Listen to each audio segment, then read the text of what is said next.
Good afternoon. The meeting will now come to order. Hello, I am Marcia Herbert, President of the Board of Education.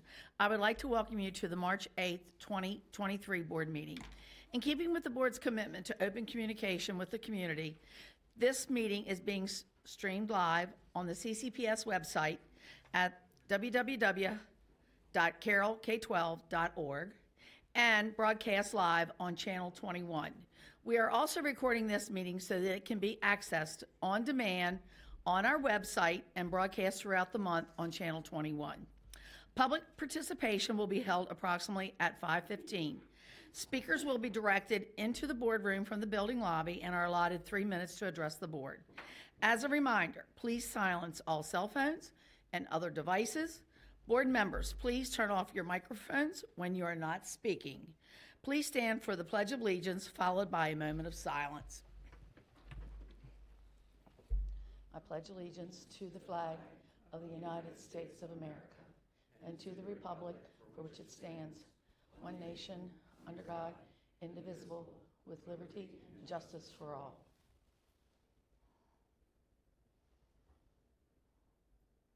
Thank you.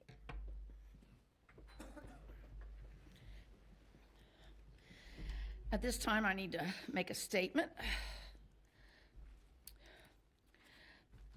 We did not finish our closed meeting, and that after the public meeting, we will vote to resume the closed session to cover item 7 on the closing statement to consult with counsel to obtain legal advice. Thank you. At this time, I need a motion for the approval of the agenda. So moved. By Dr. Dorsey, seconded by? I'll second. By Ms. Savigny. All those in favor? Aye. Opposed? Passes unanimously. Now I need a motion for the approval of the minutes, 1D. So moved. By Ms. Battaglia, seconded by? By Mr. Whistler. And I have a question for legal. We have 1D and then also an addition. Do we do these all at one time?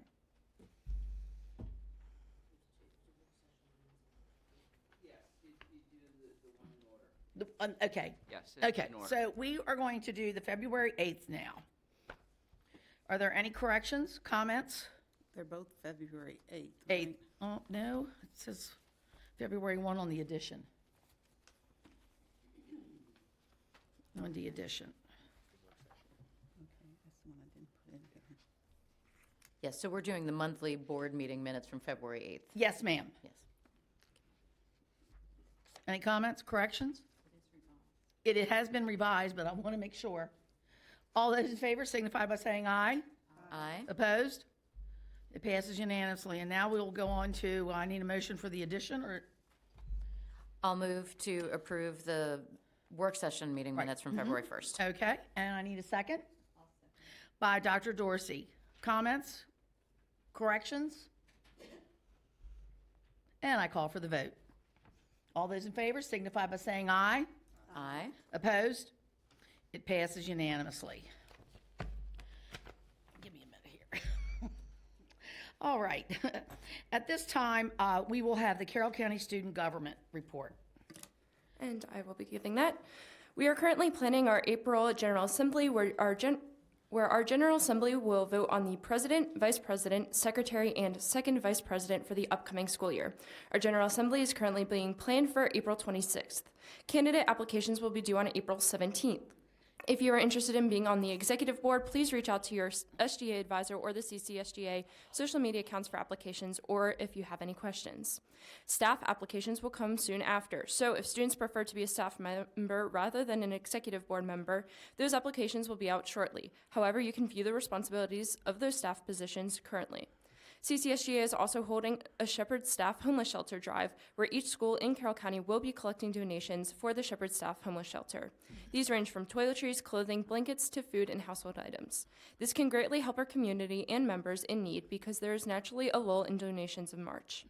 CCSGA will be going to Annapolis next week to interact with legislators and have conversations regarding legislation. The student representative on the Board of Education video has officially been released, and you can watch it on YouTube at CCPS Media. Thank you so much, Mr. Flaherty, for filming and allowing us the opportunity to show our high school students the candidates on our Sarab-elect, who will be representing all of their voices. Our general election candidates are AJ Sebian from Westminster High School and Chloe King from Liberty High School. Please take the opportunity to vote on March 22nd and utilize your voice. Thank you. Thank you very much, Emily. And at this time, we will have public comment, and Ms. Battaglia will read the statement. To have an orally presentation of comments by the public, the following guidelines apply. Speakers with a connection to CCPS would be allowed to address the board for the allotted 3 minutes. Only those speakers that have registered online and have been notified by Communications Department will be permitted to speak. Priority will be given to those students that are addressing the board about an item on the current agenda. Citizens not appearing in person for public comment can write to the board through email or U.S. mail. Public participation is not intended to be a question and answer session. However, if citizens have specific questions, the superintendent will assign a staff member to make contact during the board meeting to arrange a time to respond to those questions. The superintendent and board reserve the right to correct misinformation presented as factual after the conclusion of the public participation period. Statements to the board should relate to a recent agenda item, an agenda item that is expected to appear in the future, or a matter of general policy over which board has authority. Personnel matters, pending appeals, the actions of statements of individual staff, or items related to an employee negotiations are not appropriate topics and may not be discussed. The board has scheduled time on the agenda for public participation at approximately 5:15 p.m. The board reserves the right to limit the number of speakers at a particular topic so that all topics may be addressed. Additionally, the board retains the discretion to allow additional speakers as it deemed appropriate. The board is allowed no more than an hour for public participation. Comments are limited to 3 minutes or less. All comments should be directed to the board members at the dais. Citizens may only address the board with their individual comments. Citizens may not stand in for another person or group and read their comments. When the allotted time expires, the speaker is permitted to complete a sentence. Citizens may leave any handouts for board members at the back table of the boardroom. Please do not approach the dais. Additionally, the public may not display signs or posters during the board meeting. In lieu of signs, or if you are unable to complete your comments, in the allotted time, individuals are encouraged to submit remarks to the board in writing. Those seated in the audience are asked to be respectful of the speaker and refrain from commenting to the speaker or to the board members. We did have 8 sign up, and now we do have 7. One person had said they could not come. Our first speaker is Scott Uritt.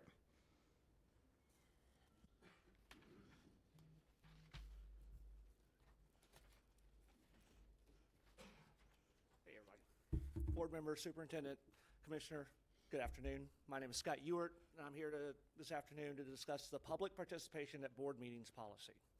I sent you all video testimony back on February 23rd. Hopefully, all of you have had an opportunity to see that. I'm going to try and summarize that briefly here today. I'm asking the board to tweak or change the current policy on public participation. Specifically, I'm requesting the following changes. 1, change the sign-up time from 1 day, a very limited 13-hour period, to 2 or 3 days at least. This would be more inviting to the public, and it would give more opportunities to folks that aren't narrowed in on that 1 day to sign up. Second, I'm asking the board to change the policy and allow those that show up to these meetings to request to provide in-person testimony, while prioritizing the 15 that sign up via your current policy, email, online, in-person drop-off packet. But if you don't have 15 members sign up that way, allow people that have come here today or in the future to address you to sign up to provide in-person testimony. As noted in the video I sent you all, given the public participation since the implementation or updating this policy back in November 22, you've had 2 members of the public in 3 meetings address you. Of course, you've got more tonight, but you still don't have anywhere near the 15. So I noted in the video that I believe what you've created is a solution to a non-reoccurring and a non-recurring problem, which is more than 15 people signing up. So I ask you that you offer more opportunities to the community to provide public testimony, a better policy for parents, residents, community members that want to address you and our community as a whole as it relates to school issues. And since I got a minute left, I want to mention that what I sent on February 23rd, that video testimony. Sitting here today, I've heard from one board member. I know the communications office, because I called them about another issue, mentioned they had seen it. Right now, I don't know who else beyond that has heard what my request was. This gives me the opportunity and gives the community as a whole the opportunity to ensure that you've all heard what I've had to say, to ensure the community has the opportunity to hear that. So offering more opportunity seems like good, sound policy, and I hope you will consider that. I thank you for the time this afternoon. Our next speaker is Lisa. Sorry if I mispronounced the last name. Biking? Picking, that's fine.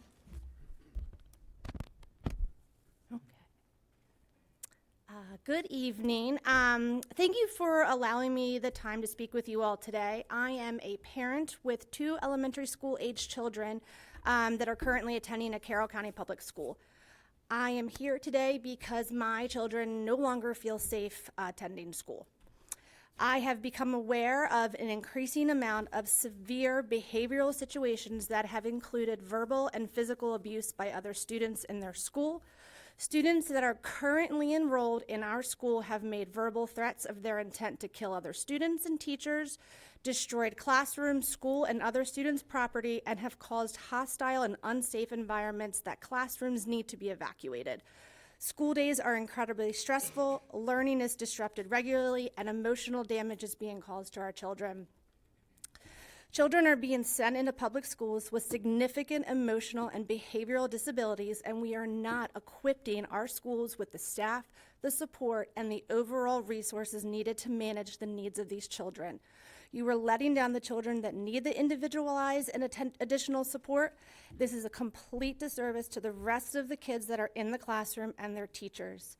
By allowing this type of behavior to continue, we are failing everyone. Per the CCPS website, the Board of Education of Carroll County is committed to providing a safe and secure environment in which all individuals are free to learn. The school environment that my children are currently in, it is not safe, it is not secure, and this is not an environment where my children or anybody's children are able to learn free. I'm here today to ask you, what is needed to make distinct changes in our school? How much documentation is enough documentation of verbal threats, physical altercations, and destruction of property? How many children must be afraid to go to school before it's too many children? What is the support system in place for all children, and what happens when those supports fail? How do you support all of the kids in the classroom? What support is being given to teachers so that they can teach in a safe environment?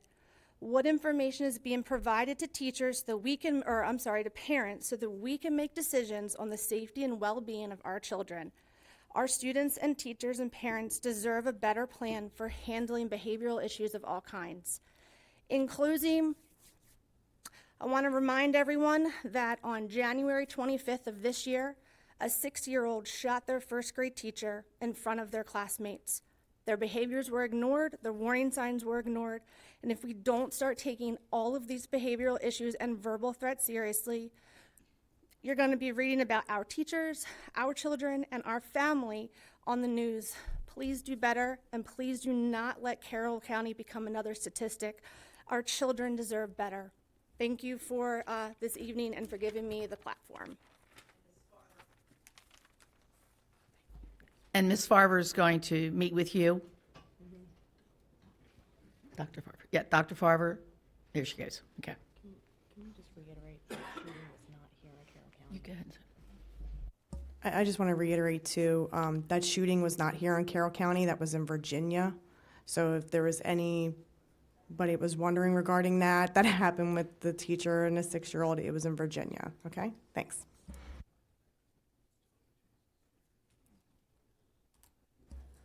Next speaker is Diane Grody.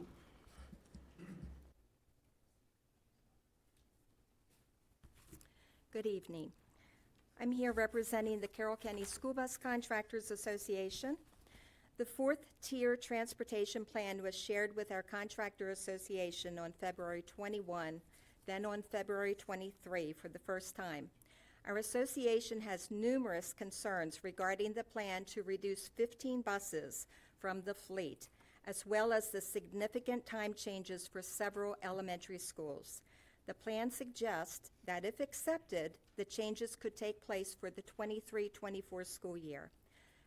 Our concerns include, but are not limited to, the existing driver shortage, which is nationwide, may only increase as numerous of our employees have additional jobs. The time changes will impact their other jobs between the morning and afternoon routes or immediately following their afternoon route. There is a potential risk of creating a greater driver shortage. The majority of our employees are part-time, which attracts retirees or parents with school-age children. The length of work days would be a concern.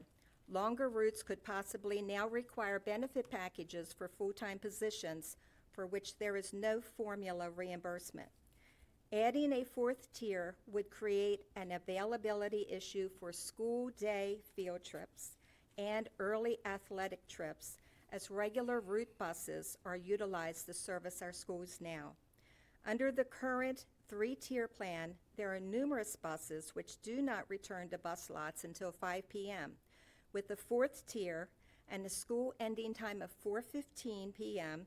and a 30-minute window for buses to arrive by 4:45 p.m., elementary students would be arriving home possibly in the dark, and many with no adult supervision.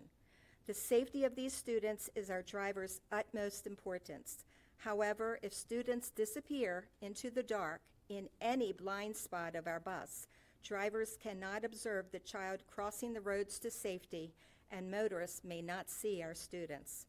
Delays also result from road closures, detours, weather conditions, student emergencies, and late school departures. An additional tier will limit the available time for mechanics to make necessary repairs and service our buses in between bus routes. Employees who have their own children in child care may have difficulty in meeting the time frame deadline for their evening pickup. The transportation office and school administrators would need to be staffed later than 5 p.m. to assist drivers in the event of an emergency and until buses are all parked. In the event that the fourth tier plan does not work, and with 15 less buses in the system, has there been a plan developed to resolve a bus shortage? With the present driver shortage and the existing fleet, there is flexibility to utilize buses to accommodate overcrowding or an influx of additional students. Due to existing bus manufacturer delays, the idea of purchasing new buses on short notice is obsolete. Since our contractors were just informed of this possible change, we would hope that all CCPS parents and staff have received the proposed time changes so they can understand how their families will be impacted by this plan and provide their feedback to you also. We respectfully request your careful and cautious review of this plan. Thank you very much. Our next speaker is Daniel Green. I'm sorry.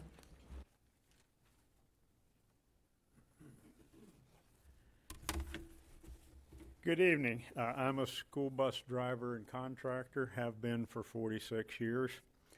I've seen some very unfortunate changes over the years. The most disturbing change is concerning safety.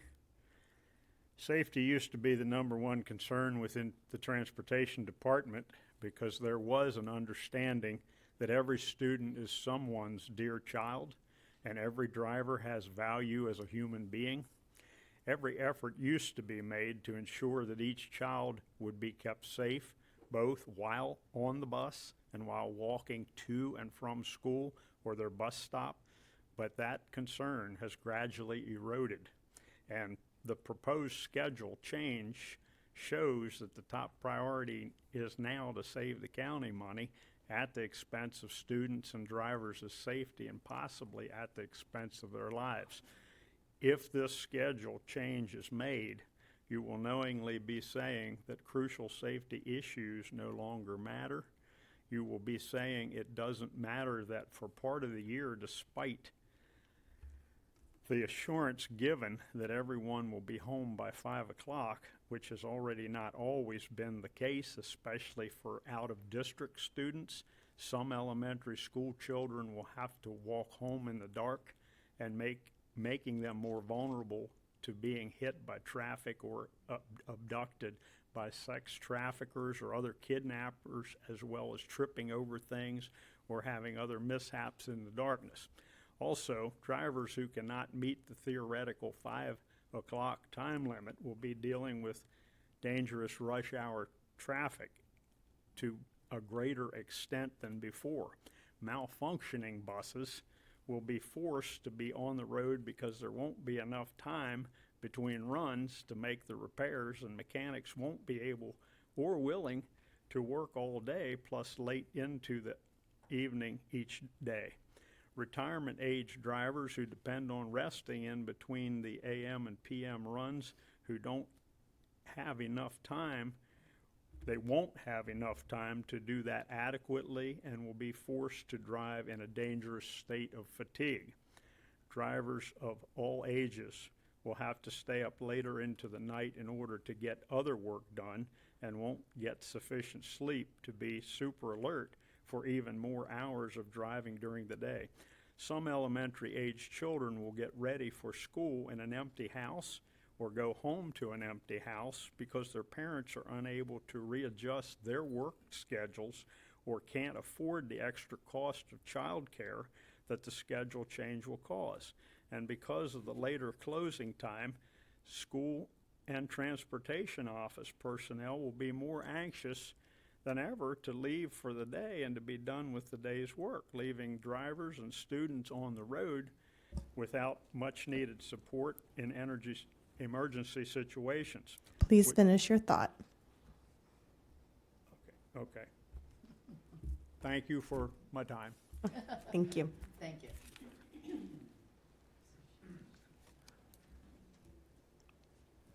Next speaker is Amy Maloche.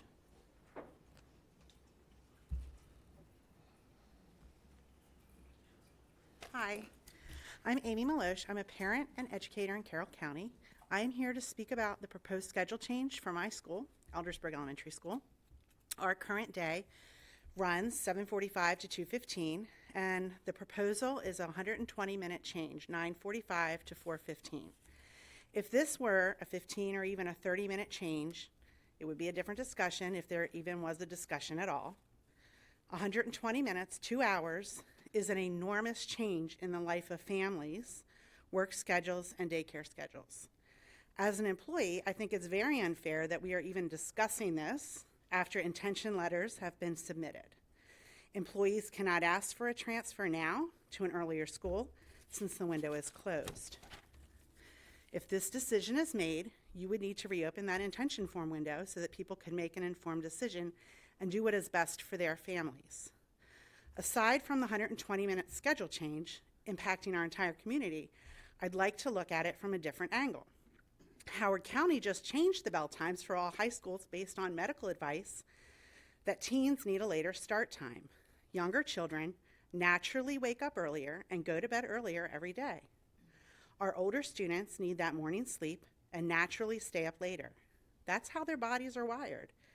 If you are really looking at adding a 4th-tier bus run, which I don't think is a good idea, it would make more sense to move the high school start times to the 4th tier to support the mental and physical health of our students. Family work schedules and daycare issues would not be affected if high school times were moved. They don't need daycare. It would be a win-win for teen mental health and family mental health. When students arrived to school this morning in our school, some of them were very upset because they had heard it from their parents and very vocal about the schedule change for our school. In fact, some of our 4th graders asked to write letters. Now, these are kids that don't want to write anything ever. They want to write letters to you guys to try to persuade you that this is not a good idea or that it is a good idea. And those were emailed to you today. So hopefully you got them.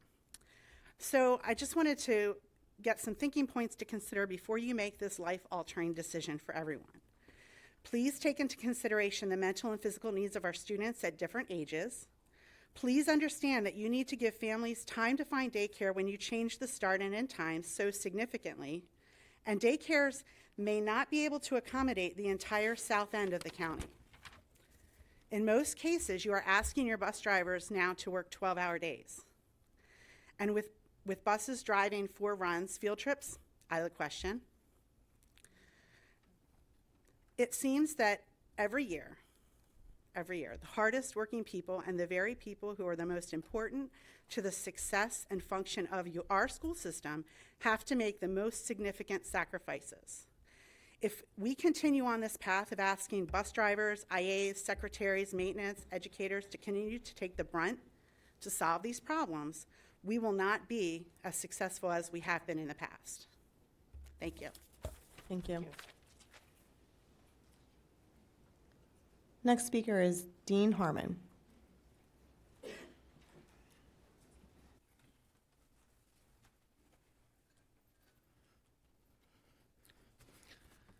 Hi, my name is Dean Harmon, owner of Clover Transportation. I have been a bus contractor with Carroll County Public Schools since 2010 and currently have 6 regular bus contracts. I'm also a board member of the Contractor Association. I've been involved in meetings with transportation discussing retention and trying to retain drivers. The result of these meetings was to provide additional $600,000 for drivers, and transportation recently requested approval from you that has not yet been approved. With the 4-tier transportation proposal, the transportation office is saying it will help with the driver shortage, and they have projected a $1.2 million in savings.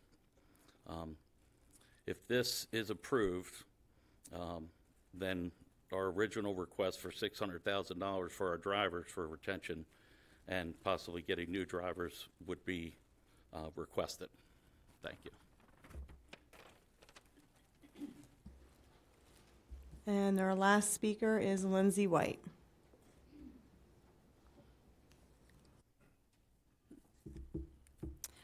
Well, good evening, members of the board. Thank you so much for giving me this time to speak tonight. And I'm also speaking about the changing of the start times of the elementary schools. So I want to say that I hear and respect all the concerns that others have given here this evening, but I just wanted to offer a different perspective as a parent of a toddler who is about to enter kindergarten next year. So I'm fairly new to Carroll County. I moved here in 2019, and I have a 4-year-old who would be entering kindergarten next year. And I just learned about a year ago about the extremely early start time at Friendship Valley of 7:45 a.m., which is where he would be going. And my toddler is not one of those that's an early riser. It is all I can do to get him up and out the door to get him to preschool by 9 a.m. And so ever since I heard about the 7:45 a.m. time, I've been anxious and worried about how on earth we're going to pull that off as a family. So for us and for me as a working parent, I would much prefer the 9 a.m. start time. I also would prefer the 3:30 p.m. end time. Ending the day at 3:30 is actually something I might be able to do as a working mom, but 2:15 is just too early. So it actually would help out in terms of after-school care. It also would be helpful that the end time would sync up with the end time of high schoolers, because we may be looking for a high schooler to help us with after-school care for our toddler. It also would just help our work-life balance and help him get the amount of sleep that he needs and that we all need. So that's just my perspective, and I'm sure I represent other parents in the area as well. So thank you so much for giving me the time to speak. Can I just... That ends our citizen participation, but our superintendent would like to say a few words. I just want to respond to what I've heard this evening during public participation. Almost all of the comments really come down to funding and budget. And I just want to make sure everyone understands that the plan for a fourth tier transportation run is in trying to save money so that we can continue some of the other services that we give our students. And even the same when we talk about student behavior in the classroom. Our teachers are doing a great job handling what they can handle in the classroom, but that doesn't mean that we don't also need more mental health workers in our schools, all of which have been in our budget plans for years and usually don't make it. They fall off on the cutting board somewhere. And so we are aware of the issues that have been brought to us tonight. And I just want to add that what you're seeing as far as budget goes is the tip of the iceberg right now. We are going to have to implement Blueprint. And in doing so, that's going to mean a lot of cuts at certain schools and a lot of additions at other schools. So if I'm seeing the reaction that I'm seeing tonight, what's going to happen when hundreds of teachers are transferred? What are we going to see at a board meeting in public participation? These are very serious times, and this year we have a budget crisis that we're dealing with, but next year the budget crisis will be at least 4 times what it is this year. So I just want to put that out there and make sure that everybody considers that, and that you continue to follow our board meetings and that you continue to follow the town halls and other ways that we're communicating with our community. We have 2 town halls coming up, one on Monday, March 20th, 6 p.m. at Century High School, and then another one on Wednesday, April 19th, 6 p.m. at Winters Mill High School, where I can go into a little more detail about what the blueprint will mean for operating our schools, and people can get an idea of what that will look like in their child's school and classroom. Thank you. Thank you very much. And at this time, we will have our employee groups. Good evening, Superintendent McKay, board members, and Commissioner. I'm Celeste Jordan, President of CCEA. 25 years ago, the National Education Association launched Read Across America, a celebration of reading. A few years later, CCEA held its first Read Across America event here, eventually becoming one of the largest events in the state. In March 2020, our Read from Sea to Shining Sea event was one of the last events before the shutdown. On March 25th this year, CCA and CASE are excited to announce that once again we're going to hold our Celebration of Reading event. And this year our theme is Read Across Maryland, since March 25th is Maryland Day, as all the 4th graders know. We will have a pancake breakfast, which is free for children, and for adults we just ask for a little donation to buy more books. Breakfast is made possible because of a donation from Miller's Market and the help of the Career Tech Culinary Program. Each child will receive a free book thanks to the generous donations by our local Random House Publishing and Rudolph Girls Bookstore. We will have guest readers throughout the day, a magician at 10:30. There'll be an appearance by the Oriole Bird. We have games and activities planned for children. The Carroll County Public Library will be there to issue library cards. The Judy Center will be there to share its resources with families. Books allow readers to see characters who are like them and characters who are very different from them. Books reflect the environment around us and allow us to visit places around the world. Books can transport us through time and space without ever leaving our chair. We hope to see all of you at the Read Across Maryland on March 25th from 9 to 1 at the Career Tech Center. And that was going to be my pleasant little report, and I was even going to give a little shout out that I'm going to be reading Grumpy Monkey. I don't want to hear anything from you, John, about the Grumpy Monkey. All right. But stuff happens during the day. So imagine, or in many of my reports I've talked about communication. As an educator, I communicated my expectation to students. I didn't spring surprises on them. Lack of communication causes stress. So imagine being a teacher at Spring Garden Elementary School, scrolling through Facebook after work, and finding out that next year the start time of your school could change by 2 hours. You think about how your life will change, how this will affect your family, and you realize that this can't work for you. You can't even put in for a transfer because the CCPS intention letter was due in February. Educators at Spring Garden and Eldersburg Elementary are facing a possible 2-hour change in their contractual day. Educators at Friendship Valley are facing a possible 1 hour and 15-minute change. Freedom, Lytton, Piney Ridge, and Westminster are looking at change as well, but they are under an hour, and I'm not downplaying that change, but a 2-hour change in start and end time is major.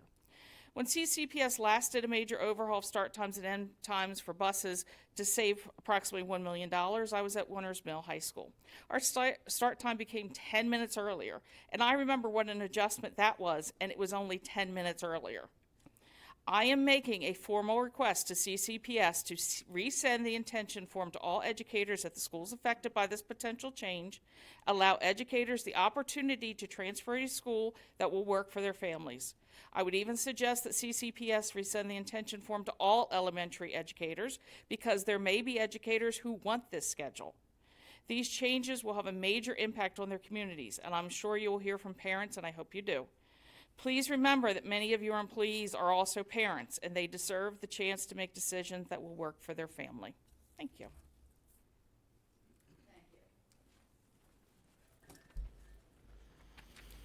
Good evening, Superintendent McCabe, members of the Board of Education, and Commissioner Guerin. I am Cindy Porter, President of CASE, representing education support professionals across our county who are assistants, clericals, and LPNs. CASE is excited to partner with CCA and CCPS to be part of the Read Across Maryland Day on March 25th at the Career and Technology Center. Educators always enjoy an opportunity to share their love of reading with children, and this upcoming event will have special meaning for all of us because of the ability to have this in person for the first time since the pandemic. There's another celebration to note this month. March 23rd through the 26th, Sherry Main will be representing Carroll County Public Schools and the state of Maryland as she competes for the National Education Association Education Support Professional of the Year in Seattle, Washington at this year's ESP conference. As I have mentioned before, Sherry is a shining example of the quality of education support professionals we have working with students every day in Carroll County. I want to wish her the very best as she gets ready to participate in this special event. Lastly, as we enter the stressful season of assessments, I want to let the educators across our county know that we see you, we support you, and we stand alongside you. Thank you. Thank you very much. At this time, we will start with recognition weeks, and we're going to start with Mr. Whistler, please. Thank you so much. Put my other glasses on here. This thing's getting old. School Breakfast Week. This week, March 6th through 10th, is National School Breakfast Week, celebrating the importance of a nutritious school breakfast in fueling students for success. This year's theme, Dig Into School Breakfast, reminds the entire school community that healthy breakfast options available at school provide an energizing start to the day for students.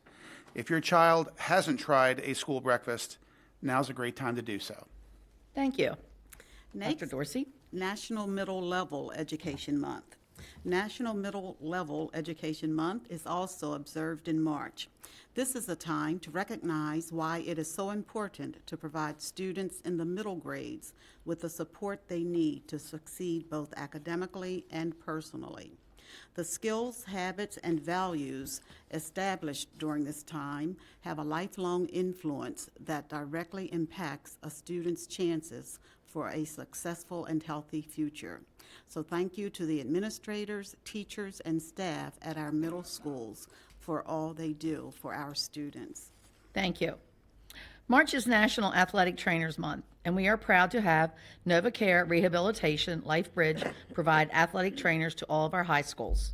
NovaCare's certified athletic trainers are trained to meet the needs of all athletic departments with service including injury and illness prevention and wellness promotion, evaluation, assessment, and diagnostic, immediate and emergency care, therapeutic intervention, healthcare administration, and professional responsibility. Thanks to all these individuals for keeping our athletes healthy and safe. And I was there at the very beginning of this when they started the trainers in each of the high schools, and it is a wonderful program, and I thank them personally. Ms. Battaglia. March is Music in Our Schools Month, an opportunity for music teachers to bring their programs to the attention of the school and the community and to display the benefits that school music brings to students of all ages. Our schools will soon begin presenting their school vocal and instrumental concerts, and we encourage members of the community to come out and show their support and enjoy some great music. In addition, we are very proud to have 17 of our students representing our school system in this year's Maryland All-State Ensembles. And this is a good reminder, anybody that's got a kid in 3rd grade, go get your recorders.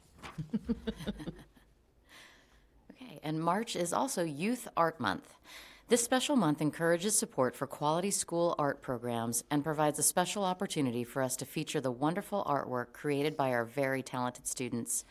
Artwork by our high school students is currently being displayed through April 1st in the Langdon Gallery at Carroll Community College. Elementary and middle level art is on display at the Carroll Arts Center through April 1st.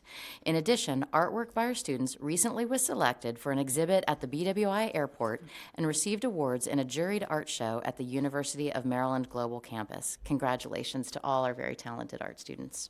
Thank you. And now at this time, I'd like to start out with Mr. Whistler and his report.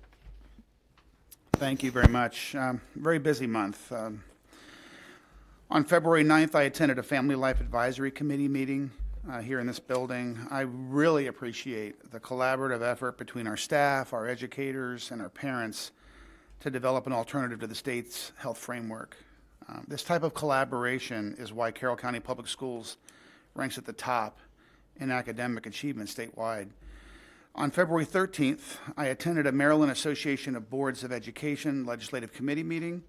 We discussed several new pieces of legislation. Our group, which consists of a Board of Education member from every Maryland county and Baltimore City, agreed to support House Bill 546, cross-filed as Senate Bill 551, the SERVE Act. And that's an acronym that stands for Serving Every Region Through Vocational Exploration. If passed, this initiative would set aside $15 million in state funds to give high school students around the state paid internship opportunities to learn vocational trades before graduation. On February 16th, I attended the county budget update in Westminster. I really do appreciate the county's approach to discern how we'll work together to meet blueprint funding. I hope the public realizes that our commissioners and this board are truly working together on this very important topic. It's nothing that we wished for, but it's been put upon us, and we're going to get it done. I also visited Annapolis to meet with state legislators from across the state on February 17th and 20th. Every legislator I talked to told me that their local boards of education have serious concerns about meeting blueprint funding requirements. They're also concerned that there may not be enough private pre-K providers to meet the public-private partnership requirements. In addition, they're learning that the state will face structural budget deficits of $1 billion in 2027 and $1.2 billion in 2028. Legislators there are starting to discuss a waiver process that local boards can pursue with the Accountability and Implementation Board on blueprint mandates. However, it's very unlikely that we'll see any kind of formal process develop this session. I also met with many parents and staff at 3 schools over the past month: Runnymede Elementary on February 21st, Linton Springs Elementary on February 28th, and Northwest Middle on March 3rd and March 6th. On March 3rd, the principal gave me a tour of Northwest Middle, and we discussed the impact of last month's shooting just outside the school property on the afternoon of February 10th. We have such an incredibly resilient team at Northwest Middle. Every child that I saw was engaged in learning. Staff members were incredibly optimistic, and I really do appreciate their efforts. I attended 2 fantastic events that showcased our talented students and the amazing teachers that helped them grow. On February 23rd, I attended the 8th Annual African American Read-In at the Carroll Arts Center. I also attended the History Day competition at Westminster High School on February 25th. And finally, I attended Commissioner Gordon's town hall this morning in Westminster.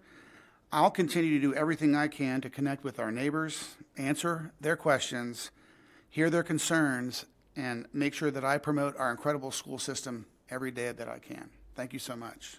Thank you. Dr. Dorsey? Thank you, Mrs. Herbert. I participated in the following activities on February 9th.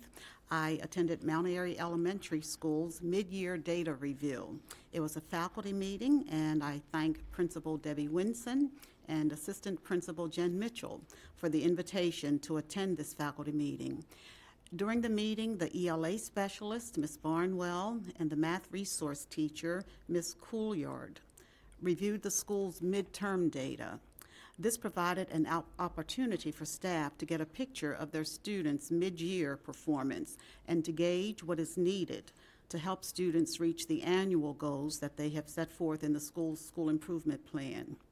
After sharing the information, the school's leadership team will continue to review the data and set targets. As a board, I know we look at system data, but this provided a wonderful opportunity to review school data and to really see the commitment of all the staff members working together for the success of their students. On February 16th, I attended the Secondary Equity Liaison meeting.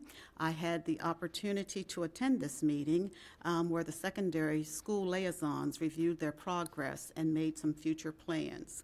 Later that day, I attended the county budget presentation. On February 17th, the Equity Council meeting, there was a presentation of some of the Black History Month celebrations that were held throughout the school system. After seeing these presentations, we were able to review the blueprint and equity, and we discussed the role of the Equity Action Plan. On President's Day, February 20th, I had the opportunity to attend the District 5 Carroll County Night in Annapolis and to observe the House of Delegates evening session. And I thank I thank Senator Reedy for extending the invitation for me to attend that. On February 22nd, I had a MABE Board of Directors meeting. We had a full agenda that day, and just a few topics that were covered were a presentation from Free State PTA, a presentation about the MABE Health Platform programs and the Time to Care Act, and a legislative update. And again, we reviewed MABE's budget priorities and blueprint funding. On February 23rd, I attended the African American Read-In, and again, I enjoyed a wonderful evening watching student performances and presentations of Black authors and poets. The students were very articulate and well-versed, and they did a beautiful job. So I thank the sponsors and supporters of the African American Read-In, our school system, the public library system, the Carroll County Arts Council, the Carroll County branch of the NAACP, Carroll Citizens for Racial Equity, CCEA, Penguin Random House, and St. Paul's United Church of Christ. On the 25th, I also attended the Carroll County History Day and Celebrating America History Expo. We had participating students from grades 6 through 8 and 9 through 12 who had chosen a topic related to the theme Frontiers in History. They used primary and secondary research skills to draw conclusions about their topic's significance. Students were well prepared, and they confidently shared their information with everyone who walked through and attended their presentations in the Media Center. So I thank Ryan Melhorn, our gifted and talented staff, and all who helped to make this successful. There were also exhibitors and presenters from various groups in the county. We had worked with the partners, or the following partners had worked to make this day possible. Again, CCPS, Celebrating America, the Public Library, Maryland Humanities, and WTTR. On February 27th, I had a visit to Cranberry Station. I thank Principal Catherine Finneran, for extending an opportunity for me to visit her wonderful school and see some of the classes in action and to meet some of the staff members. Classroom doors were still colorfully decorated with various themes related to Black History Month, and they were reflective of a lot of creativity. And finally, March 7th, MABE's Conference Program Committee Planning Meeting. I met with MABE staff and the conference co-chair to plan an upcoming meeting. Thank you. Ms. Battaglia. A couple of Various activities I attended, the Security Advisory Council, STEM Fair at Freedom Elementary School, which was phenomenal.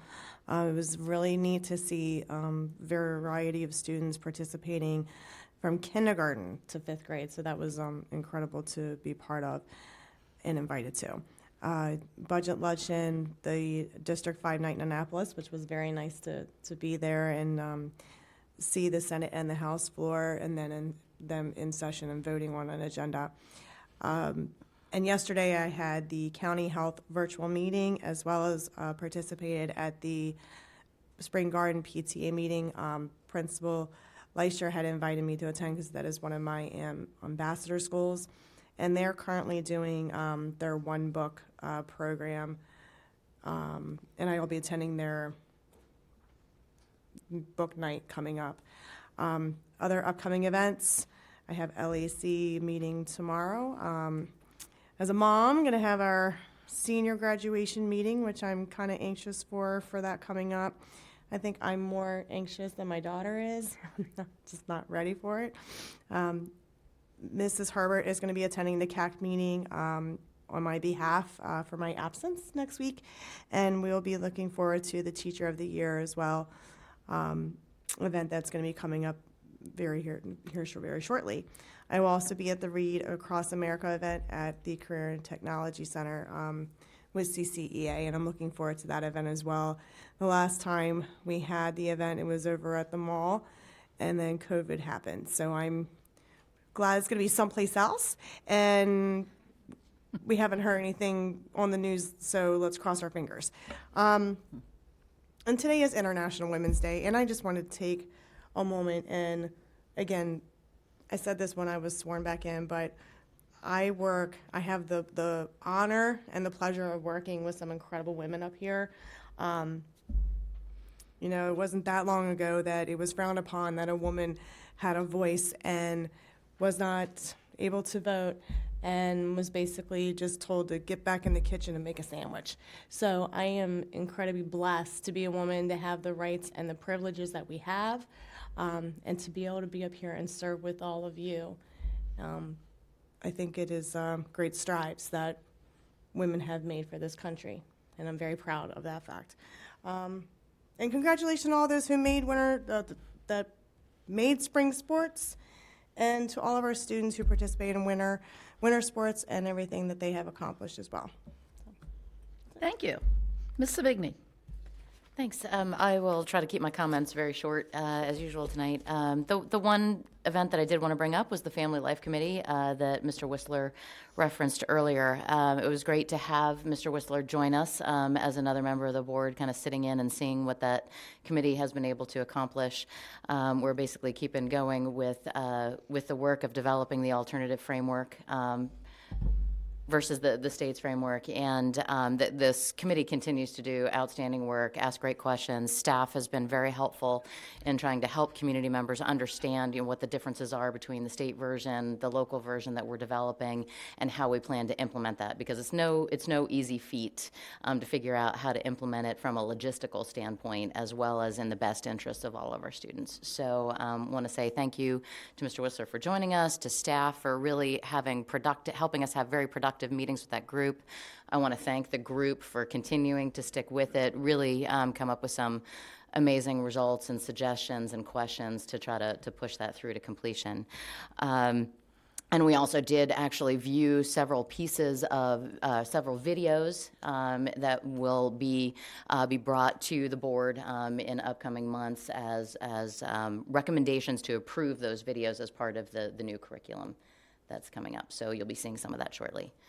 The other thing that I wanted to bring up was that there have just been so many discussions over the last month from constituents, community groups, friends, teachers, reaching out, just all trying to understand what is going on with the blueprint. It's in one way, we know that these are going to be tough discussions that we're going to have over the next year, trying to figure out how to implement this, how to find the funding to do it. But we have been working very closely with the commissioners, with the delegates, with the school system, trying to understand how do we accomplish this. But the one thing that I keep hearing from the public, and it's great that the public is finally understanding or starting to understand what's happening and the challenges that we're up against. But a lot of folks have been reaching out saying, what can we do to help? And I think that we basically have a call to arms at this point. We need to start writing to the state. We need to start writing to MSDE and Superintendent Chowdhury and, get involved with our delegates. How do we do this? We need to band with other counties. We need to find ways to fund basically what has been it's a massive unfunded mandate from the state is really what this is, the way that it's all been structured. So I just want to thank the community for getting involved. Please keep reaching out. We have a call to arms from us to the community. There's also been a call to arms from MABE on a few items recently for legislative items. So I think I'll save that for the discussion, the legislative discussion that That's Mr. O'Neill will be unprecedented. giving later. So thank you. Thank you. All right, Miss Emily. I unfortunately was not able to attend the February board meeting due to regionals, but congratulations to all of the winter athletes for the conclusion of their season, and I wish the best of luck to our spring athletes and teams. In January, I was welcomed by numerous high schools, including Winners Mill and Liberty, to present on the opportunity of this position, answer questions, and encourage applicants. As the deadline closed on January 27th, CCSGA prepared for the primary election. The primary election was hosted on February 15th at Century High School. Here, we had 4 candidates from across Carroll County participate in a question and answer session, speeches, and campaigning for the 2 seats in our general election. Thank you to all 4 candidates who spoke beautifully and participated in this event and showed interest in serving our students. On March 22nd, all CCPS high school students will be able to vote on the 24-25 student representative. Our top 2 candidates are Chloe Kang from Liberty High School and AJ Sebian from Westminster High School. Making it this far in the election process is a great accomplishment and speaks volumes about their communication skills and preparedness. I wish Chloe and AJ the best of luck as the election approaches. I'm also very excited to announce that in order to ensure the high school students make an educated vote and are entirely prepared to cast their ballot, a video including a Q&A session and speeches from both of our candidates is now available and easily accessible on the CCPS YouTube channel. I highly recommend students learn about their candidates, as this leader will represent them in critical decisions and is responsible for reflecting and advocating for student values and opinions.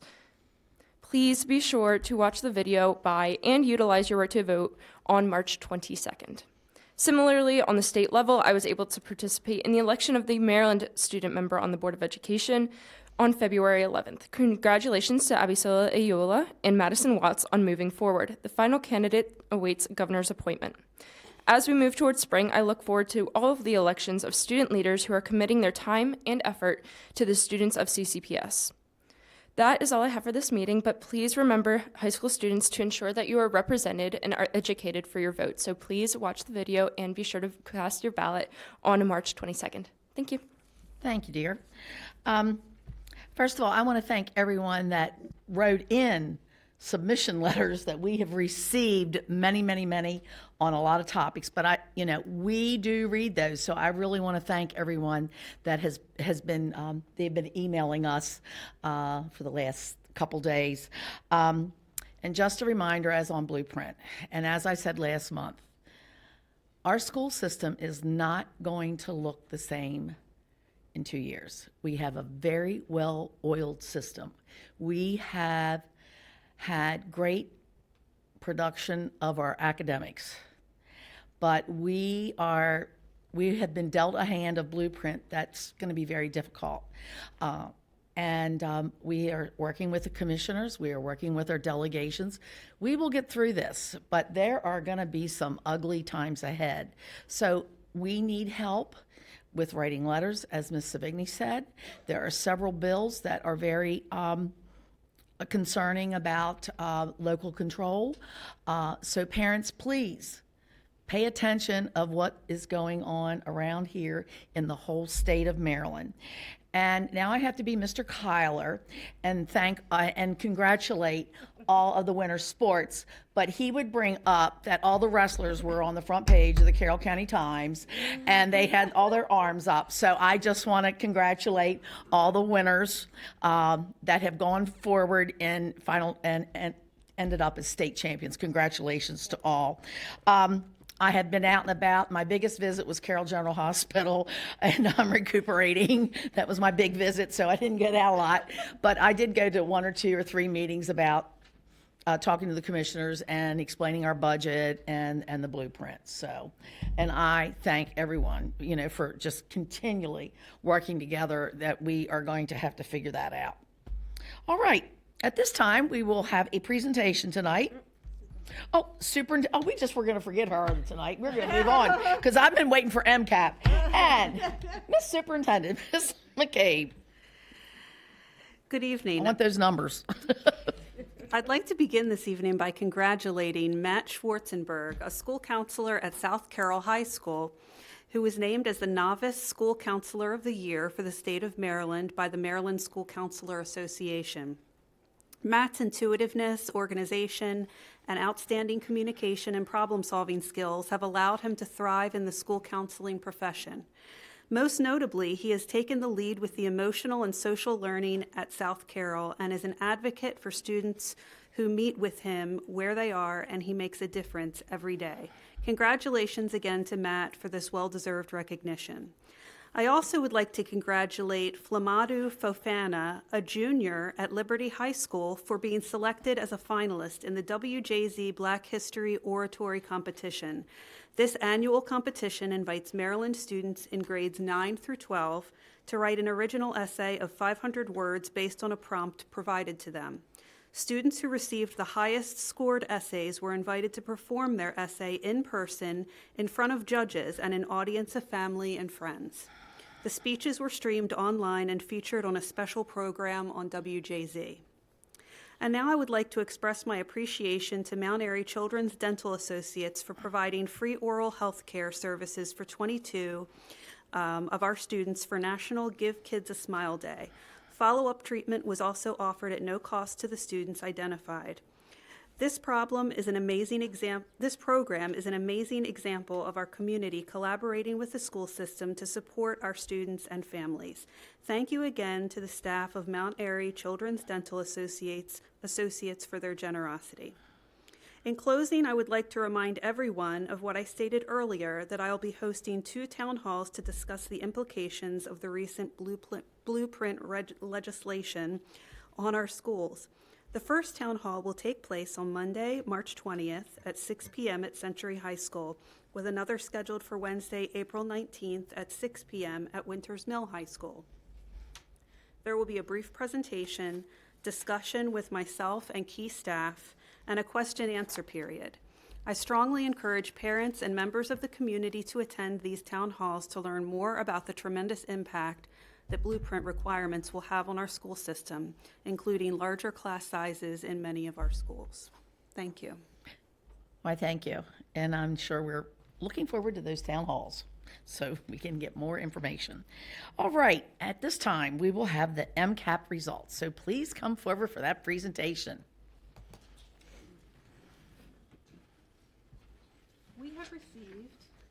We have received the long-awaited MCAP results from the state, which is releasing statewide results via their website. We are in the initial stages of unpacking these data and providing it to the schools so that they may delve into their individual results to make decisions for school improvement plans and individual classroom instruction. As expected, we saw across the state, as with the nation, that results suffered surrounding the turmoil of the COVID-19 pandemic. Unfortunately, Maryland and CCPS are not exceptions to that trend. However, relative to the rest of the state, we did continue to perform very well. So even as we have much to work on, we also have much to build on. Our data deserves attention to move the schools forward again, but we also need to pause and recognize the efforts of our staff and students relative to the bigger picture. Mr. Shockney is here with Dr. Hart, Ms. Wilder-Schaefer, Mr. Yurdahl, and Mr. Wernick to provide an overview and to receive questions and discussion from the board. Am I on? Okay. No. All right. No, I don't think Nope. so. I turned it off. I'm sorry. Is that better? No. How about that? Is that better? There we go. All right. Good evening, board members. Commissioner Guerin. I'm here with an outstanding team of folks, also accompanied by many of the supervisors and coordinators from the Department of Curriculum and Instruction to go over our 21-22 MCAP data with you. Just in summary, before I turn it over to the team, I think as we go, I don't want to ruin any surprises, but I think overall you will see that Carroll County Public Schools compared to the state continues to do very well. With that said, when you break down our proficiencies by our total groups as well as our student groups, there is lots of room for improvement. So I think overall you'll see in our rankings that we remain high. However, our proficiency levels indicate that we have lots of work to do. We are excited to finally have this data. It is March, which is typically outside that window of when we utilize this, but rest assured, and I'll talk a little bit about this at the end, we will use this data and we'll use it well with the other data points that we have throughout our system to help us monitor where we've been and then to set goals and make adjustments based upon our student achievement. So with that said, I'll turn things over to Dr. Hart. I'll just turn slightly. Thank you. Greetings, board members, Superintendent McCabe, Commissioner. Thank you so much for having us and allowing us this time to share the Maryland Comprehensive Assessment Program known as MCAP results. I want to give a big shout out to our teachers and school-based administrators who have shown commitment and flexibility to assure, maintain, and enhance student learning and success, no matter what's thrown at them. Thank you to our families for their support and for sending us an amazing group of students to work with. Thank you to our content supervisors and coordinators for their leadership and who are here with us today. And thank you to the knowledgeable resource teams they lead. They collectively and continuously support teachers and make sure we have an appropriate aligned curriculum and resources to support student learning. Thank you. Lastly, and most importantly, congratulations to our amazing students who work hard each day and who stayed focused to complete the MCAP assessments. They have been through a lot and have had to make a lot of adjustments. And if you can recall, this is the first school administration of MCAP. So congratulations to all of our students and thank you for their hard work.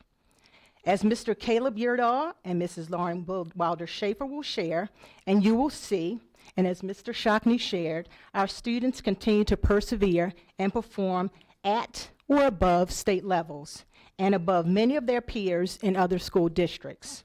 When we analyze the data, the staff and the CCPS leadership teams celebrated that we have great rankings in comparison to other school districts in our state.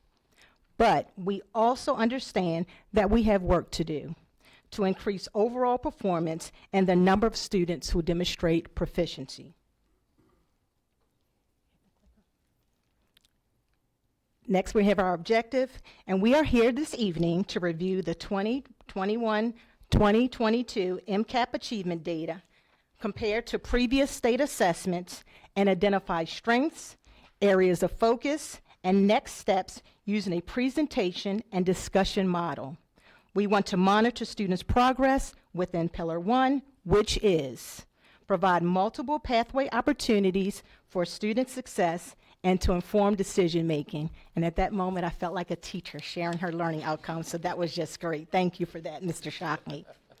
We talked about who was going to do that one today, and I was like, me, but thank you. Next, we're going to share administration and updates. MCAP was administered during the 2021-2022 school year to students in grades 3 through 8 and students who were enrolled in Algebra 1, ELA 10, Government, and a science course, which in Carroll is most often the biology course. This assessment for the science course is the Life Science Maryland Integrated Science Assessment, which is known as LS-MESA. MCAP was administered between April of 2022 through June of 2022, And there are 4 MCAP performance levels, as you see projected. Level 4 is Distinguished Learner. Level 3 is a Proficient Learner. Level 2, Developing Learner. And Level 1 is a Beginning Learner. Next, we want to share the overall observation shared with us by MSDE in reference to ELA results. The highlights are: students in Maryland have returned to pre-pandemic proficiency levels in ELA. Across all grade levels, students have attained similar or improved proficiency rates in comparison to their performance during the 2018-2019 school year, which was a PARCC assessment, if you can recall. Levels of proficiency in grades 3 through 8 varied across ELAs, with the lowest being 21% and the highest being 64%. Over time, ELA proficiency rates have increased 4 to 5% points in grades 3 through 8, while math proficiency rates decreased by 24 to 26 percentage points. Next, I'll share the overall observations shared by MSDE in reference to math results, and the highlights are: the percentage of students demonstrating proficiency in math have not returned to pre-pandemic levels. In grades 3 through 8, the combined math proficiency percentages decreased from 33% in 2018 to 2019 to 22% in 2021 to 2022. In middle school, 18% of 6th grade students were proficient in math, and 7% of students who took the grade 8 assessment were proficient. Levels of proficiency in grades 3 through 8 varied across LEAs, and with the lowest being 7% and the highest being 38%. The percent of students proficient in Algebra 1 was 14%, whereas pre-pandemic results were 27% in 2019. The math assessment results indicate a decrease in proficiency as students advance from 3rd grade to 8th grade. Please note that this decline in the mastery of math skills was evident prior to the pandemic. Thank you for allowing me to share our purpose, administration and updates, and MSD overall observations. Now I will turn the presentation over to Mr. Uridaw, who will share our MCAP ELA comparison data. Thank you. Thank you, Dr. Hart. Can you all hear me okay? So I'm going to be sharing the county MCAP ELA comparison data. A little bit of an outline before we do so. We'll look at ELA county data provided by the state. Then we'll look at Carroll County's overall proficiency performance by grade level. And then we'll look at the proficiency ratings by student group. More specifically, race and ethnicity, farms, students with disabilities. And then we'll compare that data with county 2019 MCAP data, PARCC data, as well as state overall 2022 data. And then we'll finally provide some LEA rankings by student group. So this is a chart provided by the state. Provides us with a snapshot of overall LEA rankings. This is specifically for ELA 3 through 8. As you can see, Carroll ranks 2nd with an overall proficiency percentage of 60%. When we look at English 10, this is also a chart provided to us by the state. It looks like Carroll ranks 5th with an overall proficiency percentage of 62%. When we look at overall ELA data proficiencies per grade level, we can see here that the green is 2019 CCPS PARCC data. The blue represents 2022 CCPS MCAP data, and the gray is 2022 state MCAP data. This measures the proficiency levels. For PARCC, just for reference, proficiency levels are levels 4 and 5, whereas MCAP are levels 3 or 4. And so that's how we provided the proficiencies between 2019 and 2022. 2019 data was provided to us directly from the state website as well. We see an overall trend, and you'll see this trend also in other charts we'll provide later on, an increase in proficiency for grades 3 through 6, And then we see a decrease in grades 7 through 10. Overall, there is a decrease in proficiency across all grade levels of about 1% from 2019 PARC data. Next, we'll start looking at the data for different student groups. So, Mr. Yurda, before we go on, Yes, is it ma'am. okay if we ask a couple of questions on this prior slide? So I definitely saw the trends that you were talking about, right, where it was an increase from 2019 to 2022 for grades 3 to 6, but then a decrease for 7, 8, and 10. Do we have any rationale or thoughts behind what's driving that? Like, why would it be a different trend for different grades? Do we think it's pandemic driven, or do we think it's like residual of pandemic, or do we think that maybe there's a misalignment of standards, or? All very good questions. Our next steps would be to take a look at our MCAP data and compare that to our own internal local assessment data, and that is a huge next step for us and something that our curriculum supervisors in schools are anxiously awaiting doing. We've held this data, we've had it for just a very short period of time, but we wanted to make sure that we presented that to this group here first, and then we'll release and then be able to start to break down and then look at that achievement within standard as well too. So this is just overall proficiencies, but we have the ability to disaggregate, ELA and math by standard, and then that will help us identify when we compare it to our local assessments. Is it a trend, something that we see working? Do we see that our curriculum is really strong in an area or really weak in an area and can be revised? And we like to corroborate all the state data by triangulating it with local data that we have here before we go to root cause. So this is just the first step. Okay, gotcha. Yeah, and it seems like that there's more consistency on the ELA side, but then on the math side, it's a completely different story. I definitely would like to see how it correlates with our local assessments versus the MCATs. So, okay, thanks. Thank you, ma'am. The very first group that we're going to look at, student group, is race and ethnicity. So this is a little bit of a different graph than we'll see in other groupings here.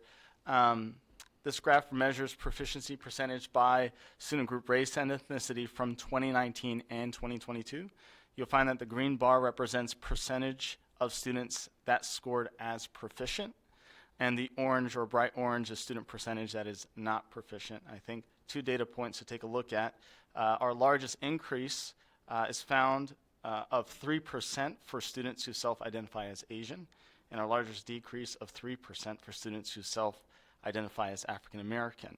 Another point is other ethnic groups represented here, student groups, have either decreased, remained the same, or we don't have enough data from 2019 PARC as provided by the MSDE website for student groups American Indian and Pacific Islander.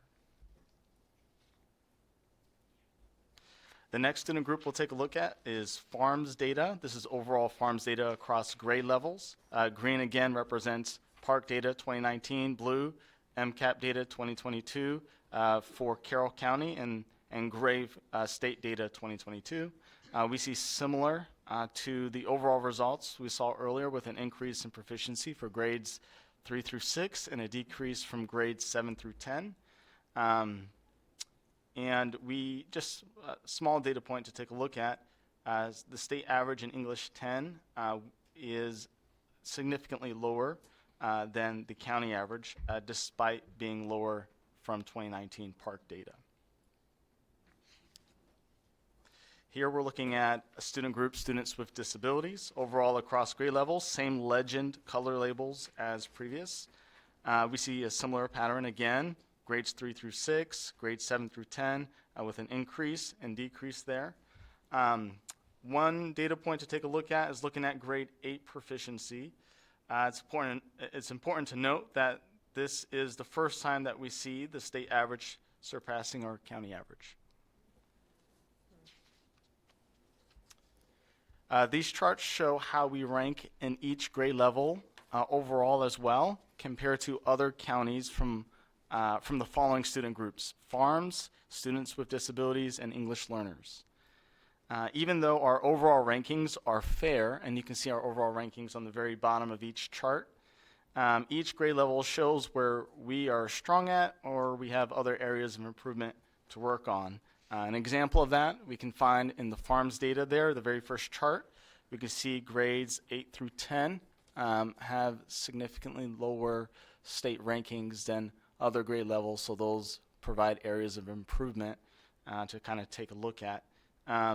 Anywhere where you see an asterisk will provide maybe more identifiable results simply because the proficiency rating is below 5% or meets 5%. These next few charts show how we rank compared to other LEAs for race and ethnicity student groups. Again, this shows the areas of improvement in certain grades as opposed to areas that we do exceptionally well in. Important note is you'll see American Indian and Pacific Islander are represented by asterisks because these numbers were small enough for the state to not provide us the information of other counties, so we weren't able to provide the rankings for that. But we still wanted these groups to be represented on this slide. And I think a few examples on here that we can find where overall in most of these groupings, we find in ELA 8 and ELA 10 slightly lower or significantly lower rankings as opposed to other grade levels that are represented here. Now I'll pass it on to Lauren for the math data portion of the presentation.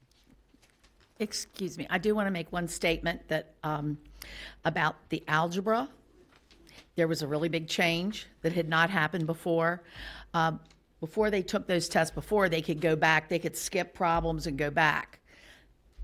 If I'm correct, at MCAP, they had to answer every answer in sequence, and they could not skip and they could not go back. Am I correct? And that's a really big change for our students. Am I right on that? That is correct. Okay. But they had been able to do that before, and sometimes you teach to tell them, go to the ones you know how to answer, and then you can come back. But that was a really big change for our students in Carroll County this past year because they, the rules changed. So I just wanted to let everyone know that, and thank you, Celeste. Okay. That is correct, and it has been corrected for this school year. Oh, really? Yes. Okay. So So they will be able to go back? correct. Okay. Well, I'm glad, but I think that is a big change for our students in Carroll County, because once you have been taught, answer the ones you know, then go back, and they couldn't do that. And I would think it would be very frustrating because you had been taught that all your life, and then when they changed the rules in the middle, right after COVID, then that wasn't nice. We didn't play nice on that test. So, okay, all right. Well, thank you. But now I'm glad to hear that, so everybody knows. Then, thank you very much. Absolutely. Okay, so we will follow the same format with our math data as we did with ELA. So I will not get as specific as what each chart means, but just so you are aware. So again, we have a statewide slide here that was given to us by MSDE. And again, for math, we did rank #1 in the state of Maryland. However, that ranking is with only 38% proficient for our students in grades 3 through 8.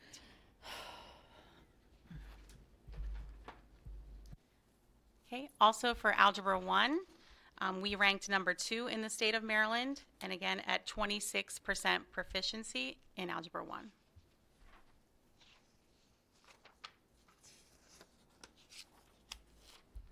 Okay, this is our overall performance for grades 3 through 8 and high school math proficiency, again comparing 2019 PARC to 2022 MCAP and also our state MCAP 2022.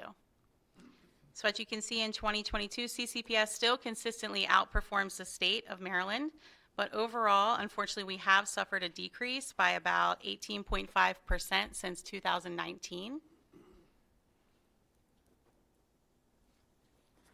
So, Ms. Weiler-Schaefer, can we just stay on that slide for a moment? And these are huge decreases, especially like given the fact that we saw earlier the state was saying ELA bounced back, right? But math didn't. I mean, this is pretty demonstrative of that.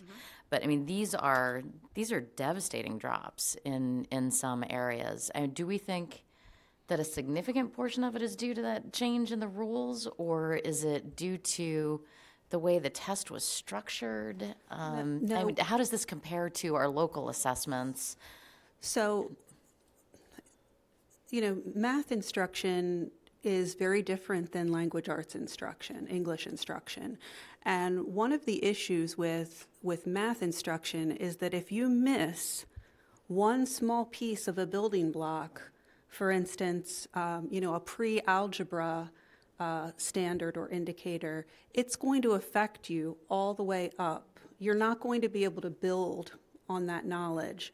Whereas in ELA, it's a little easier to fill in those gaps as you go up through the different grade levels. And so that's one of the major reasons we saw the huge drop in math scores, not only in Carroll County, but around the state and around the nation. It's much more difficult to fill in those holes in mathematics instruction. And so that could be partly driven by, when the shutdowns happened, that was in March, right? I mean, kids lost a significant amount of instruction for the last quarter of the year. So they lost out on the ending of the year, but we're still expected to start with the next level of material the following year. Right? And much of our ELO intervention and instruction was centered around math for our students. And the complexities of a new assessment. That's always, obviously we've been through a couple of reforms with different statewide assessments. In our first iteration, we always seem to, it seems to be a struggle, but we do figure it out in time. And again, that's so much of the work of the folks here, but as well as our curriculum supervisors and coordinators that are with us as well too. I can have them, if you'd like, just to kind of give them their thoughts on the gaps. But again, they're still in that process of breaking down this data, comparing it to our local data, and breaking it down by standard even further, and then comparing that within the standards within our curriculum and how our students are doing. Mr. Hicks, you want to go? Nobody's running up to take the microphone. Would you like to come on up first? As Mr. Hicks is coming to the podium, we'll have Don go first, and then we'll circle back to the ELA. When we look at language arts or reading, it's really a spiraling of skills. So you're constantly getting many of those same skills year after year. You're just going deeper or into more content. When you're looking at math, it's really a mastery and what they call mastery of skills. So you have to learn those skills specifically to move on. And as we, as Mrs. Savigny said, we were shut down for a while, but then we were in cohort groups, or we were in hybrid at times, and so I think the learning was fragmented at times, and so that mastery of learning didn't take place as well as it, has this year and last year. Mr. Weinel. Okay. So we are upset about the drop in grades 7 through 10, and it's a significant drop in ELA. And what I would say at this point, before we've had a chance to go through our local assessments, is this is our first year having a full battery of assessments in Performance Matters, where we have data from assessments that are aligned to the MCAP. So we do have the ability to begin to see where students have issues with specific standards. That is part of the relevance that we need to work on. And I think our teachers have been trying to continue to present the rigor with students. I think that they're continuing to try to build relationships back as kids are back in school normally. But I'm not sure that our students have as much of a sense of urgency when they assess as they used to. So the relevance piece is important for teachers to have that data to be able to target what students need. There's an additional piece where we really need our students, especially as they grow older, to understand that this assessment is a snapshot of what they can do, and to give their best and to endure the assessment with giving their best as much as they can. It does require grit, it does require commitment, and we were at a point with Park where we emphasized that in addition to the skills that we had. I do believe, after being around and talking to teachers and being in classrooms, that some of that relevance and urgency for some of our students has dropped off. And to me, that's a natural result of COVID. So that is one thing in addition to having the data that we need to target that we want to try to build back, is that do your best. It reflects on you. College and career ready is a standard that's coming up that is beginning to get out into our schools. And so students realize that that's what they need to build toward beginning even in 6th grade. I will say one thing while you're up there. You were nice and said relevance. I'm telling you, when those students came back, they were disruptive. I'm telling the Yes. truth and in behavior. And that was a part of the problem because I know, seeing it in my house from, and with writing lessons, trust me, I ask almost every day, did you do your homework? Where do you go to school? What are you learning? And all that. Even though they're riding at my barn, I still ask them questions about school. And let me tell you, I've heard many stories about disruptive behavior in a classroom and they can't learn. But I will say this year has really turned around. I will say that. So I hope, compared to what it was, it's better, what I've heard and what I've seen. And I know there's always room for improvement. And I don't even like to use that as the excuse. But if you have a disruptive student in your class, it affects all the other 30 or 32 students in that class. And that's very upsetting to me. So I hope that whether it's relevance or behavior or disruptive, I am just telling you that is also what hurt last year and getting back just after COVID. But it's over, and now we need to get back to work. Yes, and our teachers' really job one was to reestablish relationships and get things back to normal with school, reconnect with kids when we were gone. We are moving through that. We are going to be focused on the data, and I do expect significant improvements beginning this year. Dr. Dorsey. Well, I think we have to keep in mind, certainly this data is basically a year old, right? Yes. Yes. Very good point. Have we started with the MCAP testing? Have we tested for this current year, or when is that? It's coming up soon, right? Yeah. So again, and what is the time frame for when we can expect those results back from this current year's testing? I'm going to have to, I will start complaining again. I'm only asking because, again, they've done all of the standardization or whatever that needed to be done. So do we know what to expect as far as this coming year's testing results? No. Okay. Hopefully it'll be in enough time for us to actually do something about it for the upcoming school year. That is the hope. And that is truly the difficult part of this. We're at that time of the year where we're obviously well into the school year. School improvement plans are well established. And again, this will be, as we move forward, we will make adjustments this year, but it will really help us also planning next year as well also. Mr. Whistler. Thank you so much. I really appreciate these results. We're finally talking about academics, and I'm just thrilled about that. Again, as a former math teacher, I just wanted to ask you whether or not, again, I'm glad you're looking at the standards, and you can drill down to see maybe which parts of the curriculum may have worked or may not work, but I'm just wondering if it could just be, look, the lack of in-person instruction. I mean, we weren't able to do small group instruction, especially with our elementary school students, which is such a critical approach to helping children learn. So maybe that explains the drop in the elementary grades. The 8th grade drop just doesn't surprise me at all. I mean, you look at the 6th and 7th grade years, and that is to reinforce the foundations. And those children just did not get that. So, I understand that. And I also, and then going back to the ELA issues, you saw the uptick. I wonder, especially in the elementary grades, just, so many parents were forced to stay home. And so you probably had a high level of parent engagement, especially with those small children. And so how much of that collaboration with parent and teacher contributed to that increase? So, I know you can't measure that, but that may be a contributor. And, and I think the reason we didn't see the similar thing in the math is because, look, as a math teacher, I get complaints all the time from parents. They don't know Common Core. And so maybe they weren't able to assist on the math side as they were on the ELA side.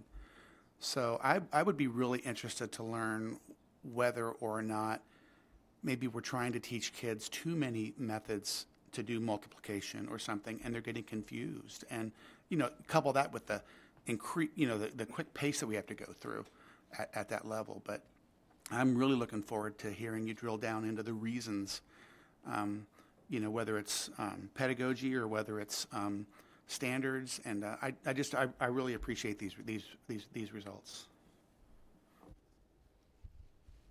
You Anybody? guys Okay. okay with me following up? Mr. Hicks, go for it. Yeah, I completely agree with everything you guys are saying regarding the elementary math. A couple things I'd like to add to it as well, as somebody that was observing teachers online while they were teaching kids at home. One of the main modalities of elementary kids is they learn through kinesthetic learning. They learn in small groups, they learn with hands-on materials. Those things were taken away from our students in elementary schools. So Mr. Whistler, you hit it right on the head with the small groups. That was very hard for a teacher to do virtually. Even though we tried through the platforms, that's a tough thing to replace. That small group formative assessment, look and observe your students when they're within 3 to 4 feet of you. That's one thing. But with the concrete materials being taken away during that time, so was the conceptual understanding. And that drives elementary kids to understand math later on. Even though we bought virtual manipulatives and braining camp and we tried different things, those things, they help to a certain extent. And as far as the ELA goes, sure, parents could read to their little kids. You could do that, and we know this nationwide. But it's hard to teach kids math concepts when you're not a trained math teacher. So I think all those things are factors. Mrs. Savigny, I just wanted to mention one thing to your point a little earlier. The third graders that you see on that chart, okay, under where it says Math 3, they just got finished taking our 4th grade benchmark, okay, our 4th grade benchmark. And this is the beginning of looking to see how our data is going to connect to this. As 4th graders, they're 64 also. So they're learning brand new content. And our standards, I believe, are more rigorous. We require an 80% on a test in order to meet standard. The 4th graders on that chart, on our recent January assessment, scored a 67. So you see, we're looking at our January assessment data, frankly, more than we're looking at this. No disrespect to the state test. I think it's important to look back at your past, just don't stare at it. And I think that's what we have here, okay? Right. I'd way rather look at what we're doing now. Okay, so that's actually a promising result. So we're talking about 51% versus 67% with the most recent local assessment. So I'm looking at, this time next year, I'm thinking those bars will be a lot different. Okay. And that's why it was interesting looking at Mount Airy Elementary School data. It was recent data that they were looking at. That's why I made the point. This is a year old. We're ready now to move on and assess them for this year and hopefully see some gains. Yeah, and we've done the item analysis on our January assessments all the way through. We know the concepts that they struggle with. We've built new resources already to send out to our teachers. So we've got a lot in place based on current information. Okay? Ms. Battaglia. And I just want to thank you for that. I mean, that's what many of us have been saying and have been, forever. What it feels like now is, there was some students, they could do it online. They could learn the math. They could learn and they had no problems. I mean, my youngest was in kindergarten, and it was, okay, well, we have this app that you can go on to. And so she would go on and do her little reading and, do the little move the apple type thing. So there were programs, but for middle school, it was harder. I'm one of those when it came to math, statistics specifically, I need to be in it with an instructor. Online was so hard. And I mean, you had many kids like that. So, I mean, it's like Dr. Dorsey said, this is a year old. Hopefully we're moving forward from it. Our learning loss programs have been helping our kids, trying to get them where they need to go, where they need to be. So, I mean, I think, moving forward, I think we'll be much better. But I think they did it late because we did so well. They just didn't want the world to see. I feel our students are in great hands. They have great, hardworking teachers every day. Our math resource team is providing such incredible support. I think our students are very fortunate. I think you'll see these scores look a little different next year. And historically, we've seen that with math, right? Our students have performed well. We ride #1 fairly regularly. I know.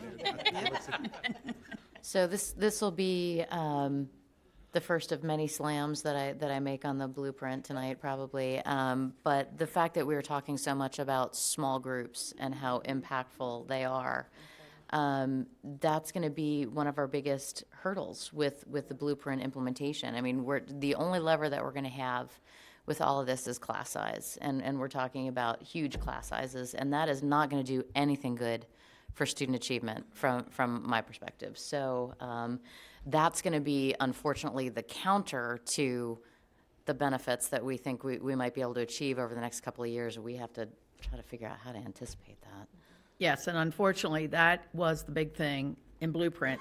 They did not think about or even state anything about class size the whole time of creating this new monster. All right. Sorry, did we derail it enough for you? Perfectly fine. Perfectly fine. It's over. Just a few more. Okay. Okay, so now again, we're looking at grades 3 through 8 in high school math, broken down by race and ethnicity. And as we look at specific student groups, we have a large decrease in proficiency across the board. Again, this is comparing 2019 to 2022. Our largest decrease was amongst students who identify as white, who unfortunately went from 56% to 38% proficient.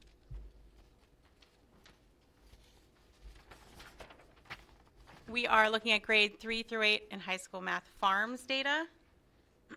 We see our smallest decrease in math 3, which we went from 44% to 38%, and the largest decrease, unfortunately, in algebra 1, where we went from 29% to 12%.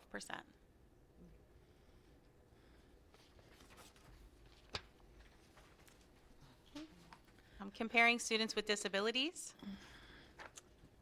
Just a brief overall, CCPS suffered a decrease except for a slight 3% increase in math 4.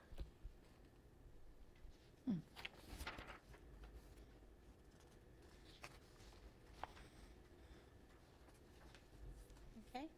Again, this is our math state ranking and proficiency. We have the same as we did in ELA, some asterisks and less than or equal to 5%. Again, some of the asterisks are the results are identifiable, and then we don't have specific data in certain areas. But same comparison overall, while we look pretty good as a county for our overall ranking, there are specific student groups that are going to need some more attention once we break things down.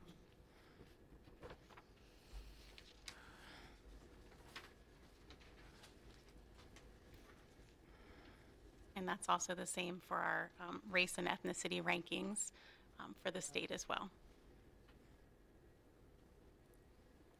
Clearly, 8th grade is particularly bad. That's correct. Okay, so I'm going to turn it over to our Director of Curriculum and Instruction, Mr. Wernick, to discuss next steps. Good evening. So we broke it down actually next steps for language arts and then next steps for math. Several areas that we really want to focus on is the science of reading for our elementary teachers, really having them understand how do children learn within reading. We've done well, but we want to continue to grow. So we need to make sure that our teachers are trained in the science of reading as we continue to move forward. As well as we want to make sure that our interventions and our resources are aligned to that science of reading, really looking at that language comprehension, that word recognition, and that skilled reading of understanding. Children really are reading to learn as they move forward, from the primary grades to the intermediate grades. We also want to make sure and continue to look at our CCPS local assessment data across all levels, making sure that's aligned to our state assessments. That's what Mr. Hicks spoke about, and Mr. Weinhold. Continue to look at that throughout. The other piece is, as we're looking at that data, we want to make sure that we have that collaboration between our central office supervisors, our assistant supervisors, and our coordinators to our schools to analyze that data, to go out and to meet with the teachers, to go out and meet with the building administrators to make sure that they're understanding the data as well as the teachers so that we can continue to look at where our needs are and move forward. And then we're continuing to look at providing resources within our curriculum for our ESOL students, our special ed students, our advanced academic students, so that when we're teaching them, that our teachers will have those individual resources right at their fingertips that they can teach those students on a daily basis. Math is also very similar. We want to make sure that we're continuing that modeling and that collaborative teaching among our classrooms. We talk about how modeling is so important at the primary level with math, continuing that, as well as ensuring that our teachers have those resources that are necessary. We also want to make sure that we're partnering with our special education staff, our instructional consultants, especially at the secondary level, to make sure that we're focusing and supporting all our students in needs. Again, when we look at interventions, we're looking at expanding the Bridges intervention at the elementary level and IXL math program at the secondary level to ensure that we're closing those gaps for any students that continue to have that need.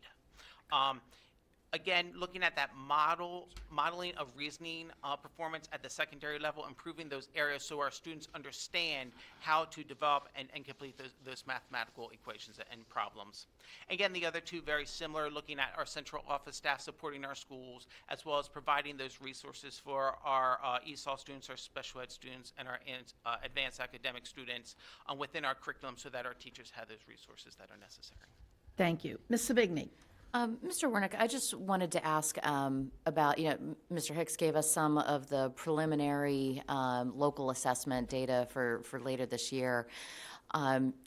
These are, the strategic plan has sort of all but been abandoned over the last couple of years because of, COVID and the impacts that it's had, and not even having testing results available for an extended period of time. But I'm just curious, I really feel like we need to have a target set and really kind of understand where we are again, right? Those math results are so poor over the last year. We see the early indications of things improving, but if we can kind of understand our new baseline of where we are and kind of set a target for moving forward, I think that's going to be really helpful, at least from a board perspective. I mean, this is supposed to be we're supposed to be all about student achievement, right? There have been so many distracting things. It's hard, I can't believe we're even talking about it tonight. I've been begging for numbers. I'm so thankful that we're finally getting some numbers and being able to talk about it. But how soon do you think that we would actually be able to take a look at some of that local assessment early information to say, okay, what really does our target need to be next year, and what are our biggest? Because we know there's going to be a big difference from 2022 to our preliminary data for 2023. So it's like you don't, like you said, you don't want to just stare at this and be numbed by it. We want to actually say, where do we really need to focus on after we see the results the end of this year? So when we look at our county data, we always look at students 80% or above, really where are our students at? And for this year, we really want to make sure that we have not only our fall or our January data, but also our spring data to really see, to have a couple data points so that we can really pinpoint. So it would be after the data comes in at closer to the end of the school year for their spring, so that we can say, here's where they are in early fall or January, and then here's where they are in spring, and kind of look at that data in comparison. Okay. So we'd be, at that point, we'd be able to re-baseline maybe against the strategic plan and kind of see where we stand versus our goals. Correct. I think at the conclusion of this year, our hopes of getting this year's MCAP data back, but also taking a much closer look at our local assessments, because I think there's some great opportunities to target and benchmark using those assessments in alignment with the state assessment. Our local assessments are directly aligned to the Maryland College and Career Readiness Standards, and so is our curriculum and our instruction. So I think there'll be a lot of great points that we'll be able to pull from that will help us as we look forward with our next version of the strategic plan and the targets that we want to set. Okay, Mr. Whistler. Yeah, thank you so much. With regards to next steps, is there something that we can do to help empower parents, whether it's providing web links so that they could understand and learn the science of reading, so they could help collaborate with that teacher when the child is at home to focus on phonemics and whatnot, or those links, or maybe even online workshops where we do once a month or whatever, but to help teach young parents what is Common Core and what are the different methods so that they could assist. But I'm just seeing if we can do something also to increase the wraparound services to kids after they go home so that parents can help. So we have a lot of online resources for parents, including resources that they can read and also videos that they can watch to see particular concepts being taught. And that's something that we're very proud of as a school system. Not all school systems have those kinds of parent resources quickly available through the website. And that's something that will continue to grow, especially if any of this data results in any kind of curricular changes. Okay, Miss Emily. I think it's great that we're looking at those pinpoint data points from throughout the year. Speaking to a lot of students through COVID, it was just a just get through it mentality. Just get through it, just plug along. And so many students even admit they forgot what happened over COVID. It was purely just check the box, make sure your work's even turned in, because at that point, teachers were just appreciating effort and not even accuracy. And so I'm optimistic, though, about the data points from this, what we're seeing here versus what's going to come in this year, because a lot of students had that aha moment of, well, now I'm in calculus and I don't understand basic algebra concepts. I don't understand how to factor when I'm doing this calculus. And so a lot of those students are finally recognizing where those holes are. But my only fear is a lot of people have holes in different places, because in the spring of 2020, everybody missed out on curriculum. But then the year after that, where people's holes are completely varies. So you could have somebody who struggled with a specific part of Unit 1, but then have mastered Unit 2 with no issue, but then somebody else completely struggled throughout all of Unit 2. And so I think that's where we're going to have the biggest issue is teachers can't take the time. We don't have the time to hold students, everybody back 1 year to just redo everything. And we don't have that time. And so I think that's where we're going to see our challenges is there's going to be students with different holes. And I have to applaud teachers. I've noticed, even especially in this past semester, teachers have checked in, and I even had a teacher do it today. They checked in and said, how much percentage-wise of this did you already know? It was in chemistry. He asked that question to iterate the point of who got chemistry 1, who got chemistry 2, where are we seeing these holes? And we had answers from, I didn't know 70% of this, to I didn't know 20% of this. So that's where we're going to see the biggest issue is depending on who the teacher was, what learning environment that student was in, we are all in very different places and all have very different concepts of what the curriculum looks like. So it's just going to be kind of how do we mend that wound of getting by enough to advance the next class, because that's what you have to do. You can't stay back. Everybody can't stay back another year. So, yeah. And Emily, that strategy you showcased is perfect. That's what good teaching is, differentiating their instruction, finding out what our students know well, and then making adaptations to cover those gaps or those holes or that content where kids are struggling. Our teachers work very hard at that. They work collaboratively with each other to develop their craft as teachers, their first pass instruction as well as interventions that they implement. That work will continue. This will be another piece of information to help schools. This last slide, we've hit most of these things already. Just now, the schools have been anxiously awaiting this data.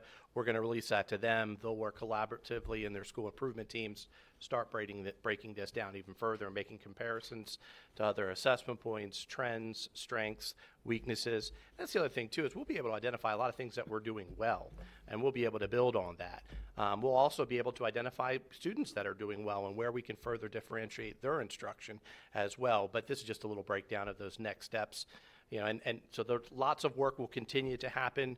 Our principals will work very hard with their schools. Our curriculum instruction folks, as well as all the support staff here at Central Office, will continue to make sure that our schools have the knowledge and the resources in their hands to take actionable steps to address the gaps that we've identified here today. Thank you, Emily, for that perspective. That was spot on. Dr. Dorsey. And just sort of piggybacking on that a sense, again, all of those items there relate to different members of the schools. The key players are the students.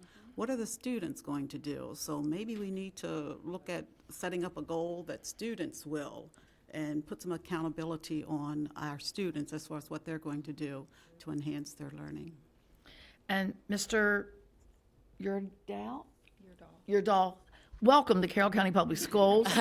And I am so glad you're on board with us, because I heard you're a data man, and that's what we needed.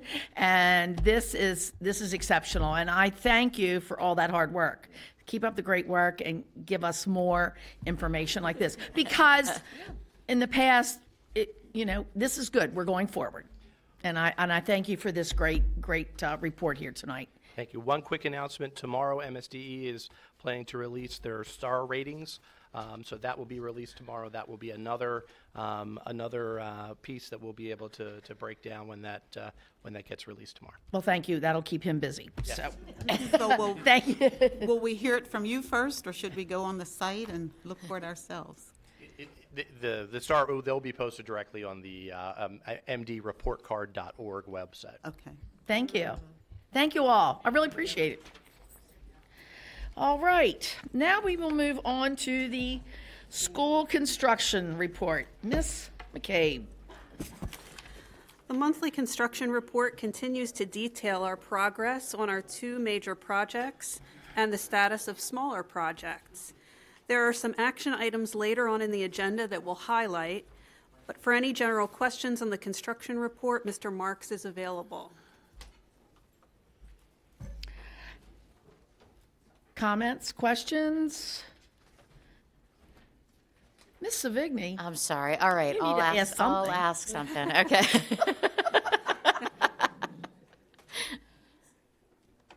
Sorry, Mr. Marks. It would not be a meeting without her asking you a question, really. No problem at all. Now, so I was just noticing, so we have a lot of projects that are currently out for bid. Are most of these going to be turned around sort of the same time? Or are we going to see bids on a lot of these items at the same time? Or are they going to come in sporadically? Well, the ones that we're planning for the summer, obviously the paving job and the portable job, you'll see those in hopefully May is what we're gearing for there. The design packages that are going out for bid, we're hoping for somewhere around June for like the HVACs and a roof and stuff like that. Okay. And these were all planned projects. These were already in the CIP requests. This isn't necessarily tied to like the additional funding from the state that we'll be talking about later. It helps. They were already in the plan, but the additional funding helps bring them forward. So we want to get a head start on those, like the kindergarten designs, the build. It takes a long time to do that right, so we want to get a good head start on that. Right. Okay. And when do we expect to see the bids for the Friendship Valley, not Friendship, I'm sorry. The kindergarten rooms? Or? The 2 projects, I'm just drawing, so career- Sykesville Middle and Freedom. Okay. Oh, the feasibility feasibility studies. I don't studies. have dates on that. That's something Bill Kane's running. Okay. Just, you know? April. April. Okay. Okay, great. Thank That's you. right. You're in report stage on that. That's something Bill's running, so. Right. Thank you. All right, thank you. And can you speak to the relocatables, Mr. Marks, the relocatable that's moving to Friendship Valley? Yes. Yes, that's moving from Career and Tech, and it's tough placement because one of the highlighted spaces that we're planning and thinking about putting a kindergarten edition is where it's easy for me to put a portable, so I have to find a creative place to put it. But they have staff needs there that are getting severe, and so it's been prioritized to put one there. So we're going to move one of the extras we have from Career and Tech from the project, and we're going to move it over there to Friendship Valley. I'm designing that one right now. Okay, so you'll know by the 19th where to place it. What's that? I'm sorry? You'll know by the 19th where to place it at Friendship Yes. Valley? Yeah. Okay. Yeah. I know now. I just need Oh. some help in the reviewers, sending it to the county, having them approve things Okay. in that regard too. Okay, thank you. No problem. All right, now we'll move on to the legislative update report. Ms. McCabe. As we discussed at the last meeting, Mr. O'Neill will continue to provide highlights and bill status updates during the legislative session. Mr. O'Neill? Thank you and good evening, everyone. Even though the report's generally an oral report because the process is fluid, as you know, we did provide in your packet, not on the internet, but in your packet, a list of bills. The list you have is more reflective of bills generally. There are some exceptions, but generally bills that have arisen since your February meeting and tonight. And I'd be happy to try to answer any questions you have of anything there. In the interim, while you think about that, I wanted to give you a couple of highlights on some items you raised at your last meeting relative to legislation. You asked some questions about Senate Bill 378, which was a bill that in certain instances allowed minor consent on vaccinations. The sponsors withdrawn that bill. It's no longer active. House Bill 119, which at the time you spoke last month was a bill about from the lens of the sponsor, of implementing the health framework with Fidelity has been converted through amendment and is, I just checked earlier, has passed the House on second reader, which means it has to come back for one final vote in the House. That would indicate it will pass the House as amended. At that time, it'll cross over. Now, there was a cross-file bill which has not moved from initial committee hearing in the Senate, but the House bill as amended, when it passes, will cross over to the Senate. It should be assigned to the Senate Education, Energy, and Environment Committee. The Maryland Association of Boards of Ed has put out a sort of an all-call for all local boards of ed in Maryland to offer their perspective to their delegations. The superintendent informed the Carroll delegation, Districts 5 and 42, this morning.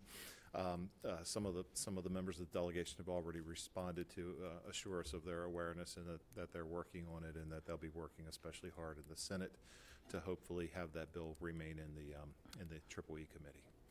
And then if there's a minute, Mr. O'Mealy has been working on a bill that is active on the current report. It is on page 12 under liability, House Bill 1. Mr. O'Mealy has been working with MABE and the insurance pool there and some members of the General Assembly, and he might want to highlight some of his concerns he's raised. Well, House Bill 1 is a bill that is cross-filed in the Senate, and it concerns the statute of limitations for sex abuse cases. It not only affects public schools, but also affects other units of government and churches as well. And it's part of a movement across the country that removes the statutes of limitations. And the logic behind the legislation is that this is sometimes, or perhaps oftentimes, an area where young people repress the event that may have occurred, and it comes roaring back at a later time in their life, and that they should be allowed to bring litigation not only against the abuser, but also against the abuser's employer. And of course, this school system, like most school systems in Maryland, have for many, many, many years taken very proactive steps to safeguard against abuse, harassment, inappropriate staff-student interactions. We've not only put it in policy, but we've put it in handbooks, and we've done it in training not only of new employees, but periodic training for existing employees over the years. Sadly, despite all the training that we do, it happens. And so this bill is designed to address that. The difficulty, of course, for school systems and other governmental employers is that we don't often know about it until after the lawsuit is filed. Certainly when we see something that doesn't look right, when we hear something that doesn't seem right, we train our people to report, to make a prompt report, not to investigate it themselves, but to report to the Department of Social Services and local law enforcement. And I know that the great majority of our employees take that reporting obligation very, very seriously, and in fact do. And they err on the side of the child when making that kind of report. They don't say, well, gee, I know so-and-so, he couldn't do that. No, they make the report. So this law is designed to address it. But, you know, it's a difficulty for a school system because you run the risk of having a suit based upon conduct that may have allegedly occurred 20 years ago. The bill also, as drafted, increases the sovereign immunity cap substantially for this kind of a case, which sadly is likely to entice plaintiffs' lawyers to take advantage of the opportunity to bring a case for a large amount of money and based upon something that allegedly happened years ago, and the people who may have supervised the alleged abuser have long since retired. It's a difficult bill. It's a bill that has a lot of emotions, and it has a high price tag. It's my hope that the bill, when it gets to the Senate, because I think it's a sure thing to pass through the House, it is HB 1 after all, will get reasonable amendments so that the rights of abused people can be protected while at the same time protecting the public dollar from large damage awards. So I think that it's really one that should be reasonably amended in a compromise, hopefully in the Senate in the weeks to come. Thank you. Sure.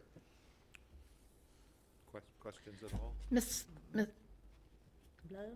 Battaglia, I didn't know if you were putting that up or now. Okay, Miss Battaglia. Okay, good. Thank you. I know some of us have had individual conversations with some of our commissioners, and I think those conversations have been incredible, especially regarding ones about local control and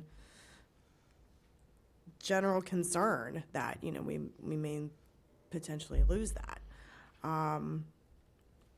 Board members, I would like us to, I mean, I make a motion for us to at least have a little discussion here real quick about potentially having a joint letter sent to our delegation and Senate representatives about how we feel regarding Senate Bill 119. Does she need to make a motion that we discuss this, Mr. Emili? Yes. Okay, so I make a motion. So she makes a motion. Do I have a second? And seconded by Mr. Whistler. And comments? No, I think, you know, if we can get collaboration with our county commissioners, us as a board and the county commissioners, hopefully, send a letter regarding that. We want local control here, and it's something we need to really make sure that we maintain. Yeah, Mr. Whistler, yeah, could you move his mic over a little bit for Mr. Guerin? Or how? Yes, there we go. Go ahead, Mr. Guerin. It'll take longer for me to get this to work than to respond. But, so we work with Mike Fowler. He's our legislative assistant director, if you will. Yes. And several of us have already asked that letter to be drafted. So we would be happy to work with the Board of Education to share the contents of that letter and or do a joint letter, whatever. That would be wonderful, because when I sat with Mr. Vigliotti last night, he brought that up. So I asked her, yes, to bring that up. Any other comments? Yeah. Again, yeah, really, really important. I mean, very concerning that House Bill 119 went through the House, and hopefully Senate Bill 199 will fail. And this is the bill relating to the health framework and taking away local authority to develop and implement curriculum at the local level. So I think it's very, very important. And again, I really appreciate Maeve's call to action and asking all of the boards to urge these bills' defeat, because again, it would significantly give the Maryland State Department of Education a tremendous amount of power and erode local control. And so it is something that every single Board of Education is talking about in every county. And I really support drafting a letter, and I'm so glad to hear that the commissioners will join us in that effort.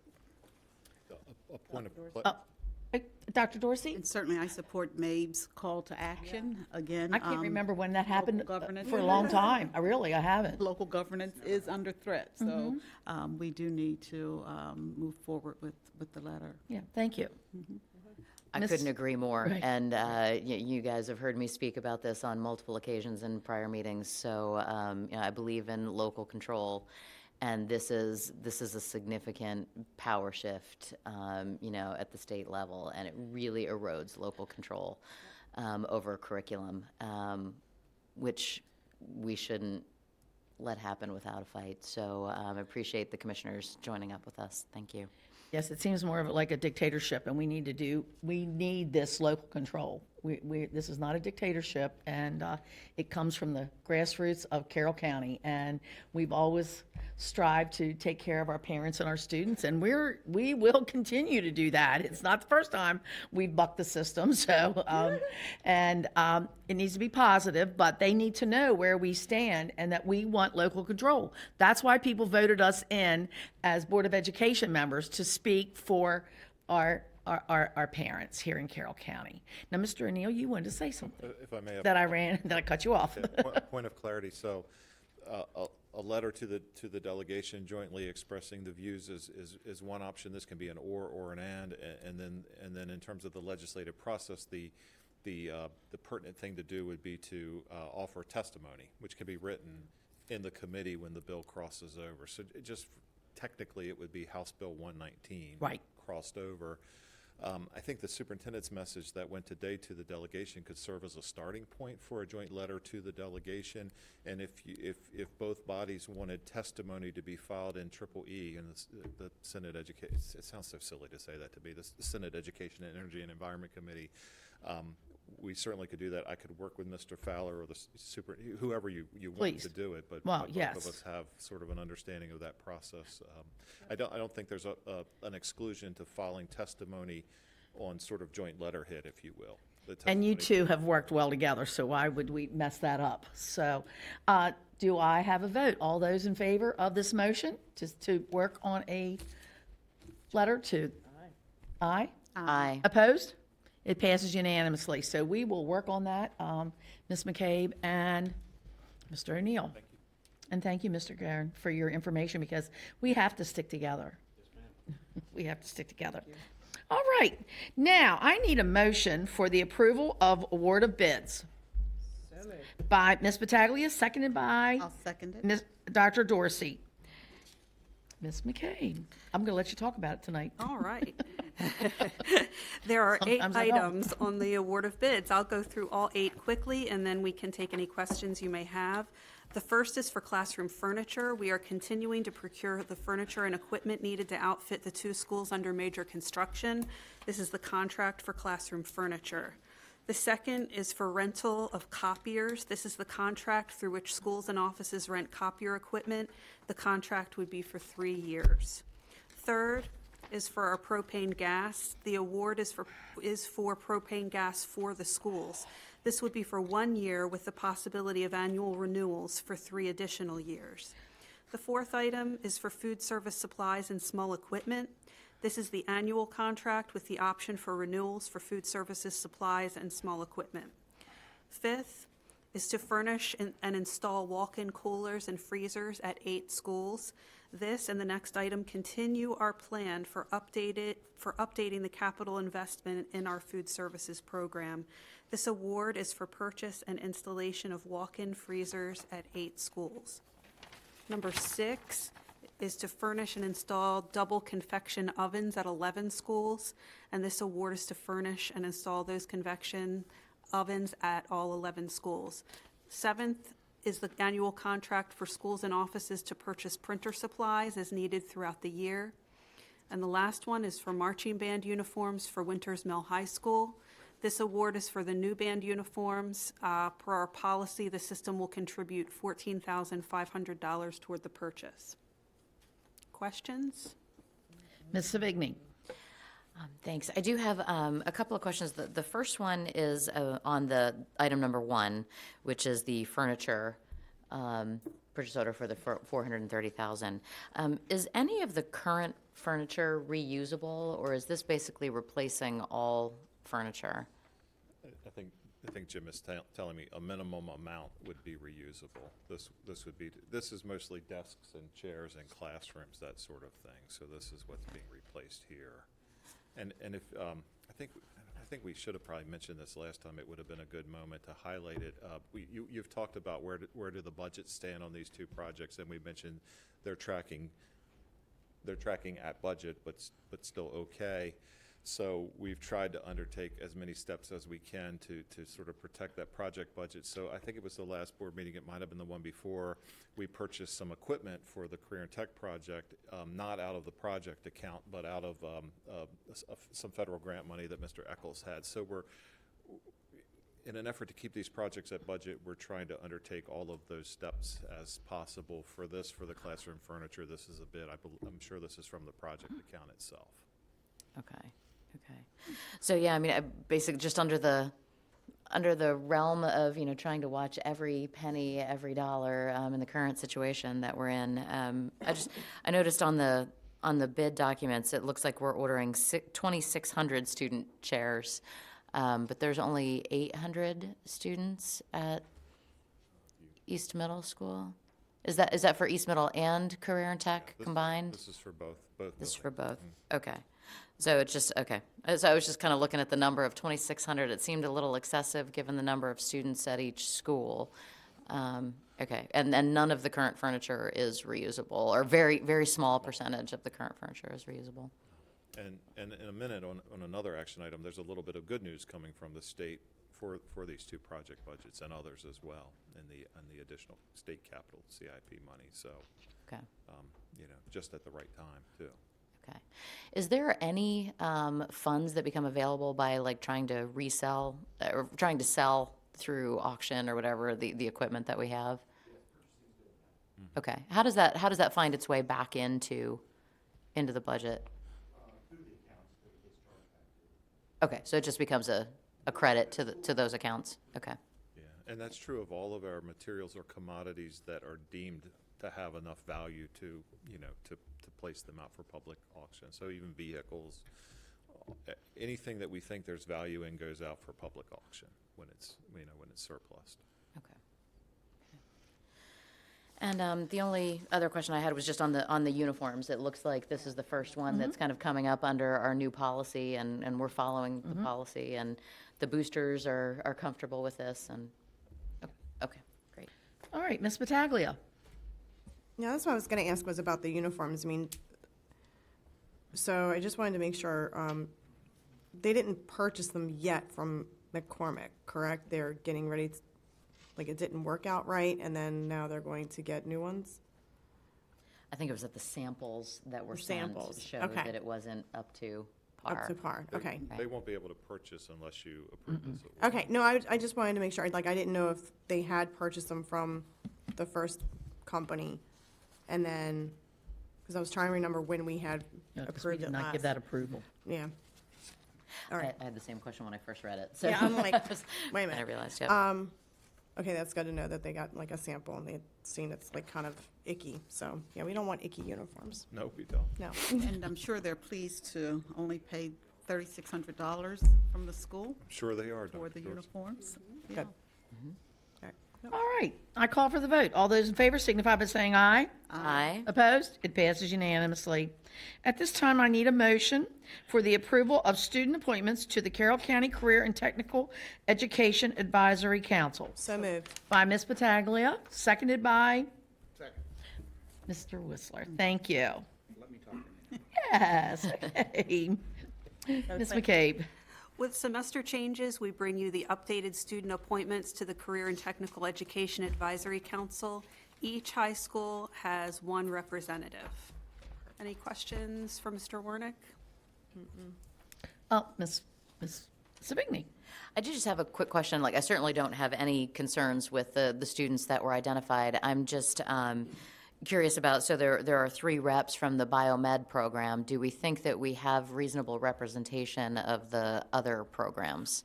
We do. When we look at schools submitting names, they don't know what other high schools have submitted. So they're really looking at their students who are able to attend, who are going to come back with the knowledge and be able to represent themselves for the Career and Tech, for that committee. Okay, so they're not really meant to represent that particular program. They're just meant to represent Career and Tech at their school. Correct. Okay. Absolutely. All right. Any other Ms. Dr. Dorsey? I was going to just add that we usually like to read these names aloud so that we can recognize the students who've been recommended. Okay, Ms. McCabe? Here's. First, we have Caitlin Codner from Winters Mill High School, Culinary. Kaylee Dembski, Francis Scott Key High School for Biomed.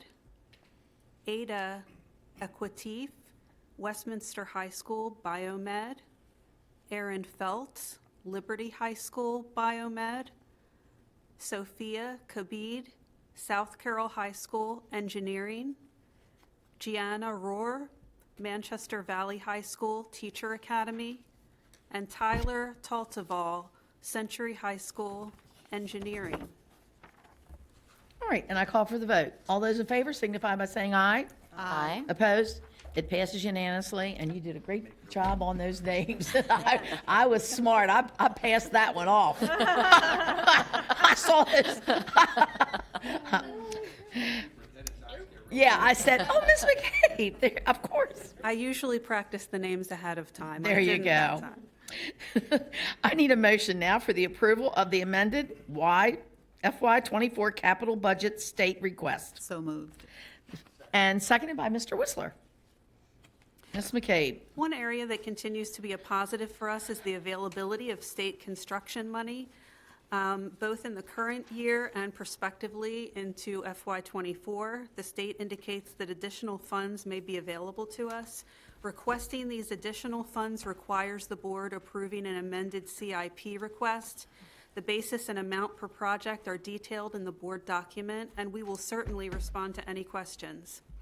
I do want to note that there are funds for each of our two major projects, Career and Tech and East Middle, and we've noted in previous months that those projects are tracking very close to budget, so these additional funds would be welcome. All right, Ms. Savigny. Big shocker, right? Okay. The question I had was, so if you add up all of these additional funds, it's about 2.9 million. And I went back and I looked at the CIP, the existing CIP request, or the approved CIP request. And I noticed that, so it's additional funds that are coming in for the state, but it's not reducing our county request at all. So we're expecting these to be additional dollars to be spent, not shifting the allocation from the county to the state. Correct. Okay. The two major projects, it's just additional state funding that was made available for various reasons. At Career and Tech, it was the decision to make design and furniture and equipment eligible retroactively. The East Middle project was pass-through funding that went, it came to us through the FY23. Basically, it was on top of the FY23 traditional CIP. The other projects we're asking for design funding.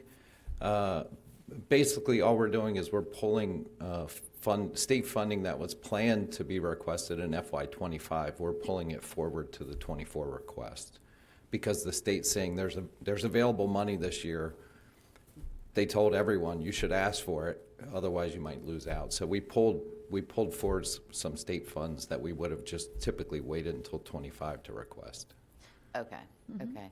So do we think that ultimately this will reduce our request to the county anywhere, or this is additional funding that we truly need in order to pull these projects off? The total budget for the projects is unchanged. All we're doing is pulling for the kindergarten additions and the three systemic projects. We're just moving state requests forward. Okay. So we would not be reducing. It'll reduce the state allocation in later years. Yeah, the requests next year will be smaller to the state based on, assuming that we get funded through the state this year. Gotcha. All right. Thank you. Any other questions? I call for the vote. All those in favor signify by saying aye. Aye. Opposed? It passes unanimously. Now I need a motion for the approval of forest conservation easement for Century High School. So moved. By Ms. Battaglia, seconded by Mr. Whistler. He's on it tonight. Yes. And Ms. McCabe. This is the approval of the forest conservation easement at Century, and it's related to the prior work previously approved by the board. Any questions? Ms. Savigny, is that from last time? Oh, or that no? was from last time. All sorry. right, I'm calling for the vote. All those in favor signify by saying aye. Aye. Opposed? It passes unanimously. Now I need a motion for the approval of change order for East Middle School. So moved. So moved by Dr. Dorsey, seconded by Ms. Battaglia. Ms. McCabe. This action item is for your approval of a change order for East Middle Replacement school project, which is related to final stormwater management requirements. As a reminder, we faced a timeline decision in the summer of 2021. To keep the project on the overall timeline for construction and opening, the construction award was awarded in August 2021 without full stormwater approval so that we could remain on track for opening and to avoid further inflationary increases by delaying the timeline. An allowance was built in and we planned the project contingency to address the final stormwater requirements. In that sense, this action was an anticipated change order. Staff is available for any questions or discussions you may have. Ms. Savigny. And I just want to say thanks for the color commentary behind this, because it was one of those things where when I first saw the $500,000, I was thinking, oh my gosh, that's a big change order, and then went back and read through the documents and remembered, okay, this was anticipated. This isn't additional money that's being spent. It's just a change order, and the project is still tracking on budget even with this change order. So that is all accurate, correct? Yes. Okay. Perfect. And we definitely didn't want to delay an opening of a year. That would have been tragic. Right. So, Right. Dr. Dorsey, did you want to? Well, I just wanted to thank Mr. Marks and Mr. Prokop and the team Yes. for being available to sort of review this information with me. It was very helpful. Thank you. And thank you for being on the dime last year, for figuring this out, that this being the right way forward to make sure that we did be able to have occupancy in the building by the beginning of the school year, so. There's plenty of mud over there, I'm sure. All right, I call for the vote. All those in favor signify by saying aye. Aye. Opposed? It passes unanimously. Now I need a motion for the approval of change order for Career and Technology Center. So moved. By Ms. Battaglia, seconded by Mr. Whistler again. This item is for the approval of the change order on the Career and Tech project and is more of a typical change order on a project. During the construction of the addition, code officials noted required changes for fire rating to create a double firewall. Those revisions result in this change order, which is covered by the construction contingency in the project budget. Any questions? Comments? I call for the vote. All those in favor signify by saying aye. Aye. Opposed? It passes unanimously. Now I would like the approval of personnel. I need a motion for the approval of personnel action items. So moved. By Dr. Dorsey, seconded by Ms. Battaglia. The monthly personnel action items include 3 new hires, 2 broken contracts, and 2 leaves of absence. Is it 3 or 4 new hires? 4 new hires, Four. sorry. I would like to comment that the top new hire is a former student, and I'm happy to see she's joining our ranks. All right, I call for the vote. All those in favor signify by saying aye. Aye. Opposed? It passes unanimously. Now I need a motion for the approval of changes to Board Policy CN Internal Audit, Board Regulations CN Internal Audit. By Ms. Battaglia, seconded by? I'll second. By Ms. Savigny. This revision is returning tonight for your action after a discussion last month. The revisions, which align the language in the policy with how the process has operated since first instituted under Superintendent Ecker, were brought for discussion in February. Any questions? Ms. Savigny. So, Superintendent McCabe, we did receive some public comment, and several of them were in opposition to this. I just wanted to see if we could address some of those comments. Like, your points were that we're really just changing the language in the policy to match how we've been acting in How it's always been done. How it's always been done. This committee is not required to be a board committee, right? Like, it can be a superintendent committee.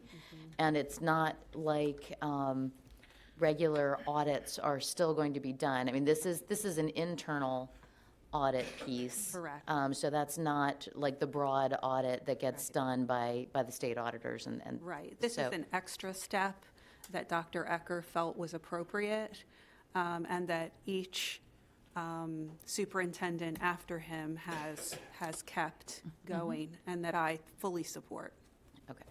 I just wanted to address the several comments that we had through public participation. I want to thank people for writing in for that. Just make the clarification that, okay, this is something I think a little different than what people were thinking it was. I think you're right, Okay. yes. Yeah. Thanks for the clarity. All right, I call for the vote. All those in favor signify by saying aye. Aye. Opposed? It passes unanimously. Now we will go on discussion items, and it's 7A, consideration of textbooks and instructional materials for 2023-2024. And Mr. Wernick is coming to the podium. For the consideration of textbooks and instructional materials for the 23-24 school year are brought for discussion. This is the beginning of the annual process for eventual approval. The process will start with the initial introduction to the Curriculum Council that happens this month, and then a period of reviewing will then follow before the Curriculum Council will vote on materials and their recommendation to the board in May. And the recommendations and comments will then be presented to the board in June for approval. Mr. Wernick is here for any questions or discussion. So, Mr. Warnick, these are just going to go through the normal process. The Curriculum Council is still going strong with pretty significant number of members. Absolutely, and we actually this year added a day where they can come into central office a morning where we'll have all the materials in the board conference room, and so anybody that's available can actually come in for that entire 4-hour block to review the materials. Before, we haven't had them actually in a central location where they could come in for a whole morning. So we're doing that, as well as if they want to come in during their during the day anytime during April and May. Okay, great, thank you. Just want to say thank you for that. I like that idea that they're going to have a day where they can come in and look. I think that was something we heard from the community too, is like, they didn't want to, sometimes it was hard to schedule an appointment. So I appreciate that. Dr. Dorsey. In the past, we've had a period of time that we could come in and review the materials. But the addition that I wanted to point out, it looks like on the 12th, we're going to meet as a committee and make the recommendations, because again, the concern that had been raised in the past is that we would fill out the sort of evaluation sheets and we would share comments, but it's like once those comments were shared, no one really got back to the persons who had made the comments. So hopefully this is a time that we can look at comments that were raised or and have some time to have supervisors respond. Absolutely. So that May meeting, our last meeting of the year, is when we will actually have all that information compiled, and then our council will be able to see the comments before voting, and then absolutely. Yeah, thank you for building that part in. I think that'll be good. And are those comments submitted electronically? They're actually in paper form as they're reviewing the books, because they can take them home. And we actually have like a reference form that they actually use with the information, and then we compile those. Yeah, but they compile them electronically. They have, the typed version of all of the comments. Right. Okay. And you don't need to be a Curriculum Council member to come in and review the results. I mean, and you can be not a council member and still submit commentary that will be reviewed by the Absolutely. The council? Yes, Okay. anyone can come in. Because I've taken these, Ms. McCausland's given me several of these books, and I'll never forget one time there was a book on my kitchen table, and my granddaughter picked it up, and she said, Mimi, this has a lot of bad words in it. And it was axed anyway, but it was like, oh my, I shouldn't have left that there. But, you do read them, that's part of our job. So, and I thank you for doing that meeting then. Any other comments? All right, then we'll go on to thank you, Mr. Wernick, the FY24 budget updates and discussion. Board members, given some anticipated changes at the state level and the ongoing process at the county level, we felt it important to provide some updates and discussion on the FY24 operating budget. Pending supplemental budget release from Governor Moore, there are changes to original preliminary state aid figures we shared in January. We wanted to be sure to provide you those updates and what they mean for us.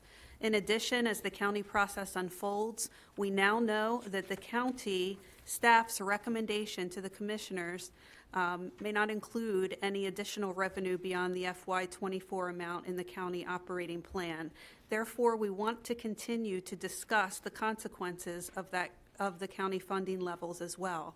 We have a brief presentation to provide that background. I'll ask Mr. O'Neill and Mr. Burke to share that presentation, and I may be jumping in on some key points as well. We'd be happy to entertain any board questions or discussions as we go. And lastly, I would like to share again that we have 2 town hall meetings coming up so that we can share the looming requirements for blueprint funding restrictions. Increasingly, as we consider the future, I'm struck by the challenges we will face as a county in FY25 and beyond if we are not able to meet some of these budget requests, especially in the out years. We bring this budget request for discussion this evening. Okay, good evening, board members, superintendent, commissioner. Going to focus tonight sort of on what's changed and updates since the February board meeting at which we adopted our fiscal year 24 budget and county funding request. So just kind of bring us forward from that point. As was mentioned, we've received, and I'll show the numbers here in a moment, the state revenue numbers that come from revised preliminary state aid figures. We received some heads up on them in February. It was mentioned about the governor's supplemental budget release. That has since been released, I think just yesterday. And so that sort of public release ties to these numbers that we received just a week and a half ago or so. Some good news in there, and I'll share that. It comes from a couple of areas, primarily a recalculation of the net taxable income. The comptroller's office released new numbers to state MSDE, and they recalculated. So net taxable income change reshuffled sort of the relative wealth across counties, and that came out in our favor. Also, concentration of poverty statewide was updated, and that has some impacts on us. We'll address that as we go through. So again, created some change for us. Here's the numbers. So this is net change from the last time we presented it. So a little over $1.5 million in additional foundation funding. That is our sort of most flexible available funding. This is non-restricted for us. Quite a few categories have fairly minor adjustments to them. So, I won't focus on those too much. The compensatory ed, in line with what we've spoken about previously.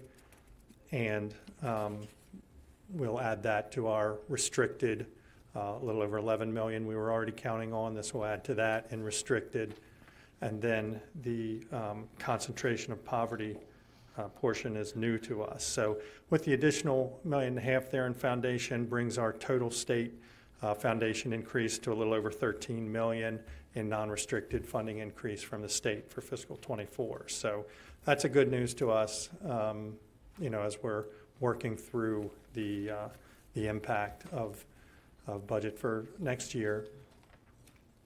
So as I mentioned, that foundational is our most flexible revenue that allows us to meet various needs. Most of the other change is in restricted areas. As we talked about through the budget process and heading into fiscal year 25, continues to present challenges for us in meeting blueprint requirements. I'll turn to Mr. O'Neill for some change that came through in the concentration of poverty area. We'll trade off for just a second. So this one's a little more complicated. Regrettably, I don't have quite enough clarity from the state to quite understand yet the underlying pieces that precipitated this change. It's not related to the net taxable income piece at all. The number of our students who are identified as compensatory ed has not changed, but in some way the the method that the state uses to determine whether or not a school has met the level for concentration of poverty funding under the blueprint did change. And as a result of that, and quite frankly, rather unexpectedly, certainly to me and I think all of us, we found that we have a school under this new math that is designated as a concentration of poverty school, and that would be Crossroad Middle, so one half of your alternative education center. And what that means under the blueprint, just in the most general possible terms, is that there are two grants associated with that status. One is a personnel grant, and one is sort of a services grant. And then the schools statewide and our school would be re-looked at every year based on the math, and schools can in fact come in and out of concentration of poverty. And at some of the recent guidance meetings at the state, not just for us, but many of our counterparts, that was a discussion point and something I think that the state leaders kind of admitted. The blueprint, the architects of the blueprint didn't really anticipate that there might be so many examples where a school could be designated one year and then not the next year. And the trouble with that is some of the grant money would go away. And in the case of our school that's designated, that's not a comprehensive school. The alternative ed center is designed for students to not necessarily, or really to not be there all year. And so the data they're using for this is a snapshot of time for a group of students who likely aren't even going to be there the entire current school year, let alone 3 years on a rolling average. And so where we are right now, unless the superintendent has further clarification, is we really are sort of trying to make sure we fully understand what this means in terms of what we need to build out and plan for kind of suddenly. And more importantly, what are the ramifications of accepting the funds, knowing that there is some greater probability than not that our school would lose or may lose the designation from year to year. And if that is, if that's a likelihood, would it make more sense to perhaps not accept this funding, but rather build out the services that pertain to this funding with some of the other restricted amounts that we know we're now getting under the blueprint and need to program and design into schools anyway? I'll stop, and Dr. Dorsey. Well, I'm just wondering, what snapshot in time did they look at to designate Crossroads? So as I understand it, from some technical guidance sessions, they use a 3-year moving average of students at a school who would be designated at a certain poverty level, and they've excluded one of the pandemic years from that. So it's not the last 3. In the normal course of time, it would be the last 3 years, but it's not the last 3 years. It's asynchronous years, three non-consecutive years. And if I understood them correctly, Dr. Dorsey, what they said was previously they used proxy data, and then subsequent to the governor's January budget release in the first numbers you saw, they went back and actually captured the actual data. So these would be data for us, for every county in Maryland by school, of the students who qualify for comp ed number. We normally talk about enrollment based on the September 30 report. That's the overall enrollment number. That's still in place. But the date of the report, that's used for comp ed or farms students is October 30th or 31st. And so it's my understanding, and I'm trying to just be cautious that I'm not 100% clear yet, that's my understanding that this would reflect 3 asynchronous years of October 31st data. And if I didn't say this before, this is also a very small number of students. So this may well have been literally 5 students on a particular October 1st. Something like that. So there's a lot to unpack here that we weren't anticipating having to unpack. It's one more thing on Mr. Shockney's plate, which he certainly doesn't need, and a lot of other people's plates. And we just want to take the time to make sure we're doing the best immediate and long-term thing for our kids. We don't want to deny services that we can provide, but we also don't want to provide services and pull services back and kind of put our school or our students in that situation either. So that's sort of what we're trying to, that is what we're trying to sort out here right now. Yes, I know, a lot of kids like to remain there, but that's not the objective. The objective is to Correct. get them right back to their home schools as soon as possible.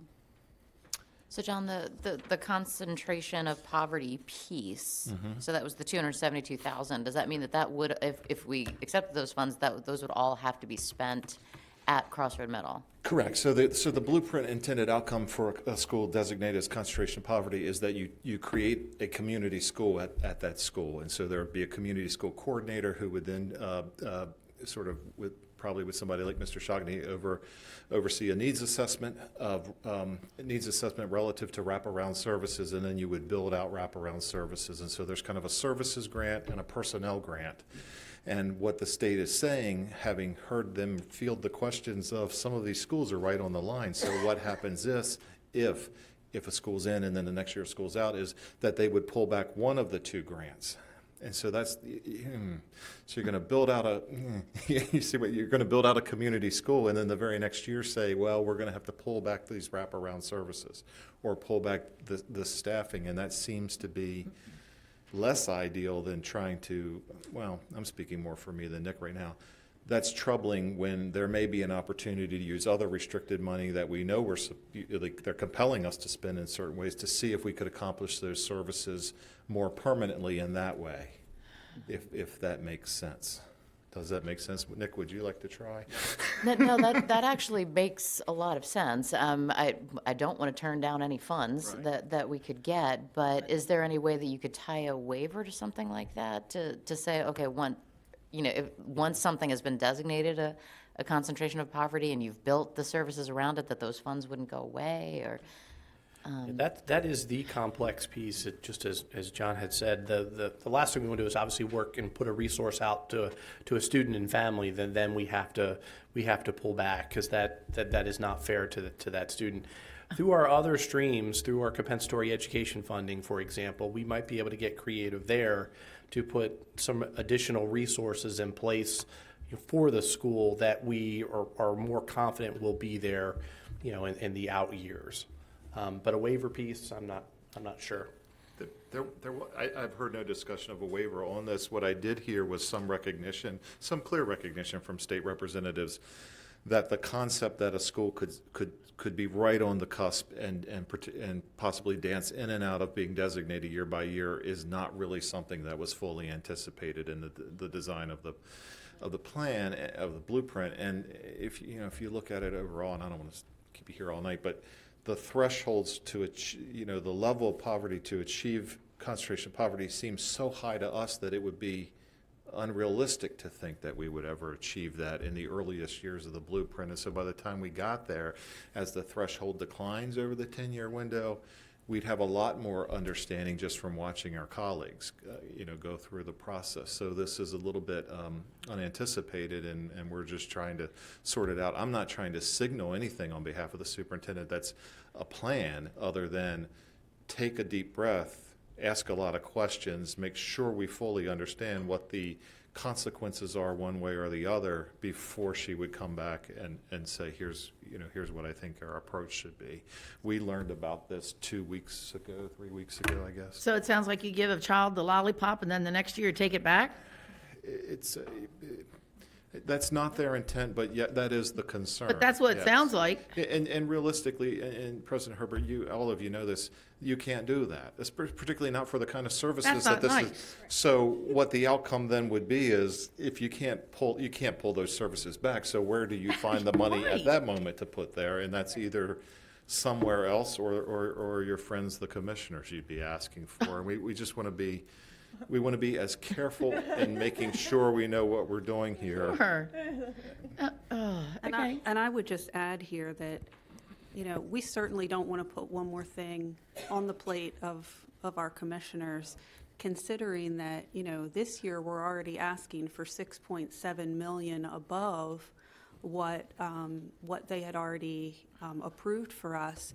And next year, if nothing changes, we're looking at asking the commissioners for approximately 38 million just to start funding Blueprint. So, as I stated earlier, we're in dire circumstances here. And so every single thing that we have to pay for, we are going through with a fine-toothed comb to make sure that we're not paying for anything that we don't need to, so that we can try to afford Blueprint. Correct. Thank you. We'll let you. Kate? Yeah, so can I just kind of chime in on that? Commissioner Guerin, when we had the joint meeting, gosh, what was that, 2 months ago now, I guess? We were talking about the glide path of, okay, yeah, we're asking for 6.7 million additional this year, but that's just a stepping stone. What does the rest of that path look like when we get to full implementation of the blueprint? And so it's 6.7 this year, and now we just signaled that it's 38 million next year. And would it be, how much more of a, is that it at the 38 million level, or is there more to implement the year after that? There's always more. So 38 million would signal mitigating the comp ed restriction piece. In other words, not moving the level of staffing that would otherwise need to be moved to comply. You're on a march to 60,000 teacher salary. That's subject to collective bargaining. That's subject to a lot of perspectives, but I would be looking at 20 to 30 million, depending on the outcomes of collective bargaining, to get from where our starting teacher salary is today to 60,000 by fiscal year 27. So that's not around the corner. Starting in fiscal year 25 begins the phase-in of the 60-40 teacher time split. We anticipated 100 to 150 FTE required to pull that off. That's again subject to some interpretation at the collective bargaining table. In today's dollars, one teaching FTE would be budgeted at $80,000. Now that requirement becomes effective to begin to implement in fiscal 25 with what I believe, standing here without the blueprint in front of me, is an 8-year timeline. So that glide path is subject to contingencies, but it is tens of millions of dollars. Right. If you look out over the 8-year implementation window. Right. So, and that's each year compounding. Yeah, that you reset your base. Yeah. Right. Certainly 80,000 is not enough, right? You had to figure benefits, pension. Well, 80,000 is the budgetary number for 24, so that's an average salary and what we call fixed charges, pension benefits. But as salaries go up, then that goes up a little bit. We're sort of at the, although to be fair to them, we've only gotten a hit a few times, but we're sort of at the whims of the state actuarial system on the, you know, some of those. There's always fluid things that are hard to say with great certainty. This will be what it is, but 80,000 is the budgetary number right now, and that will graduate over time as well. So there's a lot here, and I think the superintendent's been doing all she can to signal that to the world that this is a lot. And so long as the state's interpretation is that beyond the foundation, which Mr. Burke's been talking about, these funds are restricted, that's a problem. Right. That's a significant, well, that's a challenge. That's a significant multi-million-dollar challenge. So would it, I just wanted to kind of go through a numerical exercise because I was trying to think about this, like how do you break it down so that the community understands, so that the commissioners understand exactly what's going on? I mean, we're talking about our current minimum salary is 50,000. We've got to get to 60,000. So, and because of the later effects on the rest of the scale, that means essentially we've got to raise every position's salary by about $10,000 across the board, right? And so you're talking about 2,500 teachers, 2,200 teachers. So multiply that by 10,000, you're talking 22 million just for the salary component, right? Not any of the other pieces of the blueprint. Plus Right. pension, Yeah, right? right. So we would need to, without having access to those funds to make that happen, we've got to reduce our force by about 250 teachers. You've got to do something, yes. Right. I mean, So if we were to reduce our force by 250 teachers to make up that gap, that's, we're talking probably about 6 teachers per school, right? And so if you look at it at the elementary school level, right, like there are 6th grade levels, right? And we have 4 classes per grade level in most of our elementary schools. Not all of them, but most Right. of them, right? So that means that you'd be pulling one teacher out of each of those groups of 4. And if each teacher teaches about 25 to 30 students right now, Right, so if And you it's distribute 4 them. classes of 25 students, it would reduce to 3 classes of 34 students. correct. Right, and then once you implement the 60/40 planning time and the moving of teachers to deal with the comp ed Yes. situation, we're talking about potentially having to take that down to 2 teachers Right. of 50 kids per classroom. And then you start running into fire code issues. Yes, Ms. Savigny, when we have worked through the numbers here as a team, we have gotten to the point where we have talked with Mr. Prokop and Mr. Marks about how many students can we put into one classroom, because the math is starting to work out to be 1 teacher per, in some cases, 75 students. And we can't fit 75 students in a classroom, nor is it really possible for 1 teacher to teach 70 students at one time.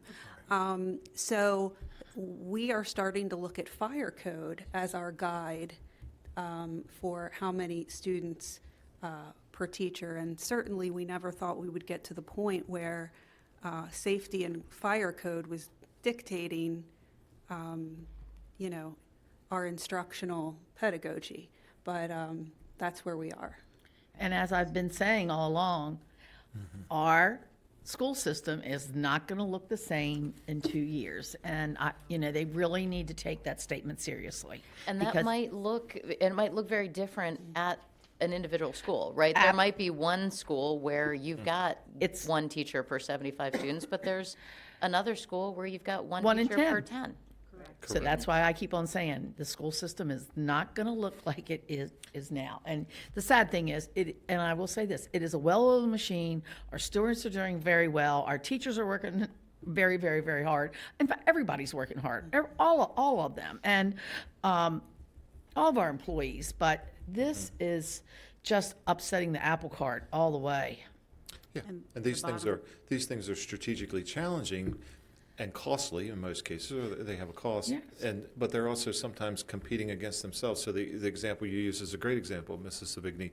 But sort of competing with that would be the superintendent's continued quest to say, how do I implement the restrictions of comp ed?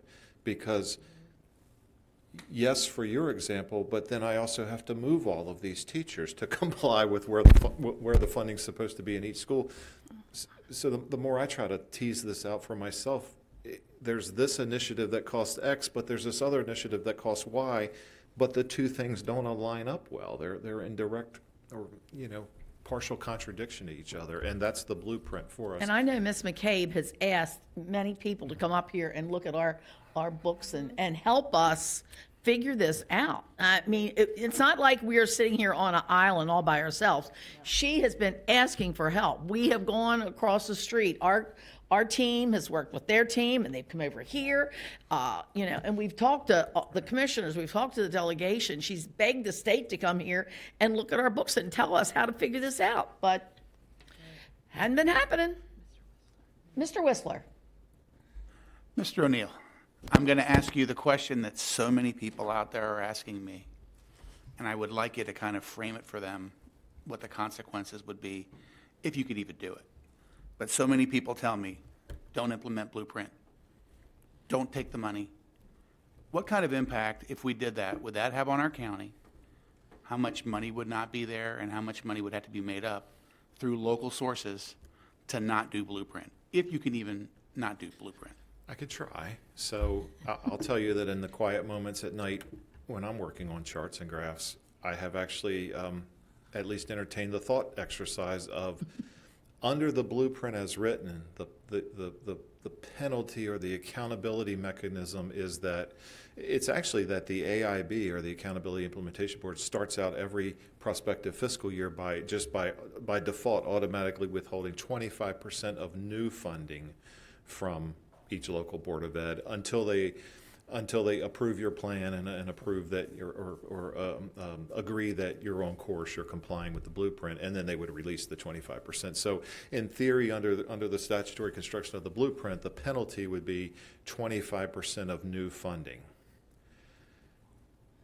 for the blueprint. But then if you look at the House Bill 119 discussion we had tonight, which has nothing to do with the blueprint, but just the broader, and I have to get Ed to help me, the visitatorial authority of the State Board of Ed and the State Department of Ed, that's beyond the blueprint. That's if you don't comply with whatever we say as the state agency, then we would withhold, and it was thresholded 10% of your total funding, and then another 10% for continued lack of compliance. And I think, in fairness to the sponsors, what they would say is that's possible now. The state superintendent discretionarily has always had the ability to say you're out of compliance with something, an educational policy, an educational program. That's certainly broadened it in a massive way. So under the blueprint, 25% of new funding. Under can we just say we're not going to do this? I don't think they would agree with that. I don't know if that helped or not, but that's what I think the outcome would be. Even if the commissioners were able to come up with $200 million that we're getting from the state, they could say you can't not do it, right? Correct. You are locally elected, but this body exists under the umbrella of the state education system.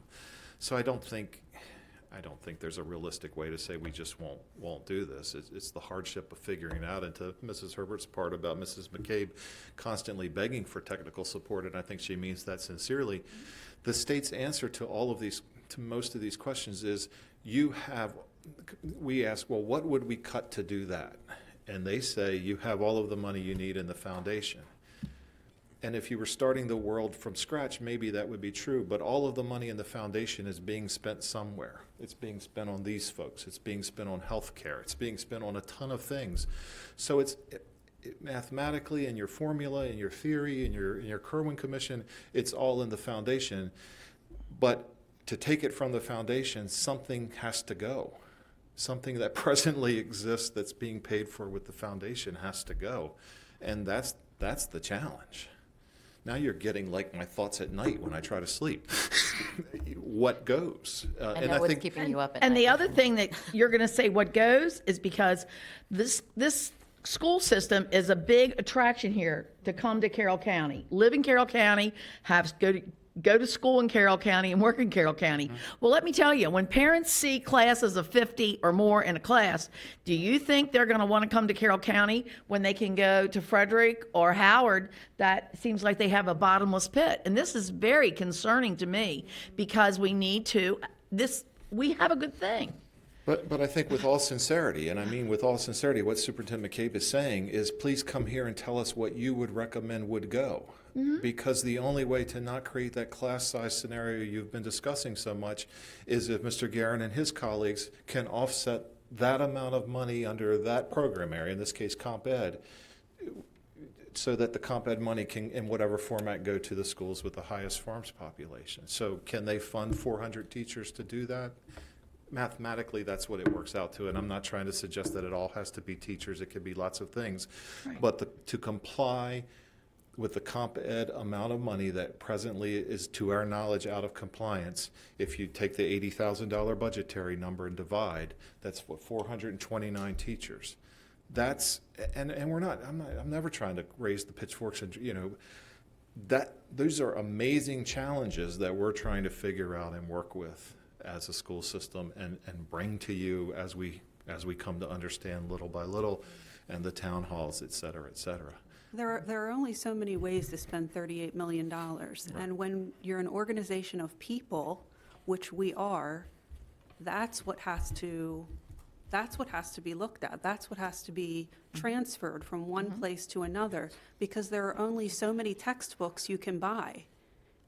We're not a system that buys, $38 million of textbooks or consultants or curriculum. Yeah. I mean, 80% of our budget is salaries and fringe. Correct. And if you throw in contracted services a little bit more, and I hope my friends over here don't misunderstand what I'm about to say, but maybe to your point, Mr. Whistler, what costs $38 million? Like, and we're working with one blueprint example still. The transportation category of our budget is probably just about $38 million. That would be 3/4 of our health care for employees and retirees. This is the amount of something that has to be moved or go. This is a tremendous ask, a tremendous lift. I talked to so many people that wish they knew all of this before they supported Blueprint. I've had so many teachers call me and say, I wish I'd known. So many neighbors and friends. I think when people really find out, so it's really important that our neighbors and citizens talk to their state legislature, write all the legislators, but this needs to be either major overhaul or major waivers put in place. And the sad thing is that none of this is connected to academic achievement. Nothing. Not a single cent is connected to academic achievement. You get all Fs, they're still going to send you the money. You get all As, they're still going to send you the same amount of money. It's just mind-blowing. But I really appreciate everything that you and the staff are doing. I know you're I don't want you to stay up at night, but it really is a monumental task. And I appreciate everyone's efforts to fully educate the public on really what this is all about. Blueprint has nothing to do with curriculum and content. Some people are against it because they think it's connected to other issues, but it's not. Blueprint is purely money spent on certain categories of learners. And I just really appreciate everything that you and the staff and the superintendent are doing to educate the public about it. And I'll let Mr. Burke off the hook. The local revenue hasn't changed in your plan. You're still asking for 6.7 million above the plan. Here's how it breaks out mathematically. You've seen this many times, but to talk a little bit about it, these things are more detailed here. So those items with those numbers are broken out here. We often get the question, so what happens if, and the superintendent presented this at what I thought was an agency hearing, but apparently was just a meeting, pre-agency hearing meeting. What happens if the county can't meet the local request?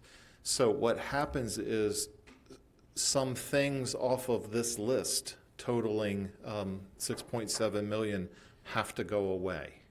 They can't be implemented next year, and those are all difficult choices. So some of them are almost like inflation. You can't control how much your utilities, your insurance, that's sort of a one you don't have flexibility on. Can you defer some of those blueprint mandates? You're only building the cliff. These were the basic blueprint mandates. For instance, phasing in pre-K to full day in the remaining 5 sites. Could you defer that for one more year? Maybe. Maybe we get dinged when the state reviews our plan. But you're building the cliff because you have to do it eventually anyway. The transportation is not the new things that Mr. Harmon and others talked about that they had requested. That's the sort of the inflation, if you want, on the formula you've set in place in recent years.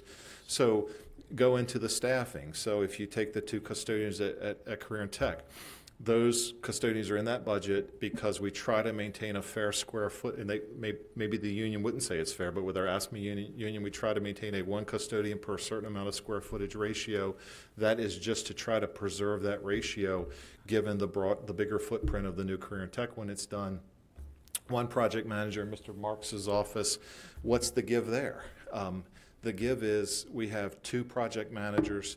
1 is assigned to East Middle and 1 is assigned to Career and Tech. And reasonably, and you can direct me and that'll be okay, but reasonably I can't ask them to do those 2 projects and 2 HVACs and 2 roofs and paving and relocatables and not expect something to go poorly.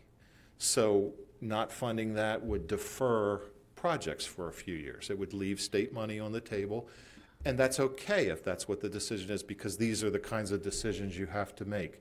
The fund balance positions that you thought were such a high priority that you forward funded for 3 years from your fund balance, some or all of those would have to go. And so That's one half of your school security office centrally, one half of your student health office centrally.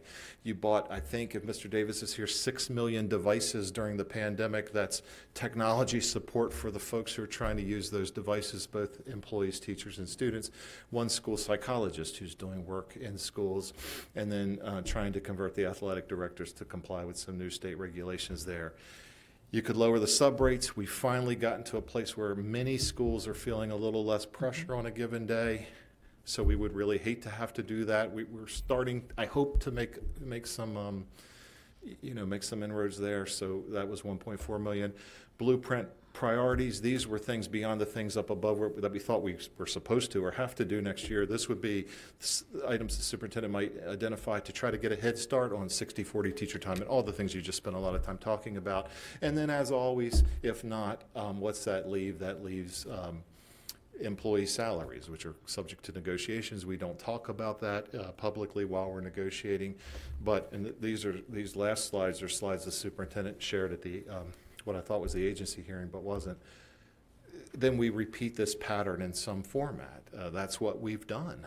That's what we've done for a very long time. So these are sort of these are the choices that have to be made. And I'm not trying to ascribe blame or anything like that. I think this is a county challenge and a county problem. But we did want to, start to share this conversation a little more specifically as folks are making decisions to advocate or to express their views here or elsewhere. So this is the process between now and May, depending on funding levels going forward. And I'll stop. I know I got out of sequence. I just wanted to finish those thoughts. Any other comments? Ms. Arbor, yes. can you just make it, so, I mean, kind of bringing it all back to what can we do, right? And one of the things that I'm still struggling with is that, when all the analysis was done on Blueprint, it said, Carroll County is properly funding education in their county, and the local funding authority shouldn't need to put in more money, right? And that's what all the analysis was done on, and that was before everything was so specifically identified as comp ed, like you need to put this much, and like not enough is in foundation. There's so much in this comp ed piece. So I'm struggling with now them turning around and saying, okay, well, your local agency does now have funding authority does now need to put in $38 million, and that's in order to make this happen properly. I feel like there should be some recourse. We're all logical people here, but it doesn't seem like there is. I'm just trying to understand. So, Ms. McCabe, you have town halls coming up, right, where you're going to be addressing folks. I think we want to make sure we get as many people at those town halls so they understand what's going on. But if we can kind of put some things on paper so that people truly understand what's happening, and then if we can actually get the state to look at it. I know you've been trying really hard, saying, send me some technical resources to figure out how to do this. Are we misinterpreting something? Is there any way that, there's a magic bullet somewhere that helps us figure this out? I don't know. I'm really struggling with this, thinking there needs to be some way to some recourse. Because what the state said initially is not coming true, right? So can we put it on paper of exactly, like this is how we're estimating at this moment how we would have to implement in order to comply with all the comp ed allocations. This is what it means in terms of these schools would lose, this is what the shift of teachers is going to look like. And this is what we think is going to be the impact at individual schools, because it's going to fire people up. And hopefully it would resonate with the state if we say, look, this is the only way we can figure this out, and it means that some of our classrooms are going to be, 50, 60 kids in them. Is that really what you intended when you're trying to improve student achievement? That you think increasing class size from, low 20s to 50 is actually going to accomplish that? Right. So the one example is what's keeping Mr. Shockney up late at night. He's sort of the lead on figuring out what on paper the comp ed compliance looks like. Mrs. Savigny, the law hasn't changed in terms of what the commissioner's legal obligation is.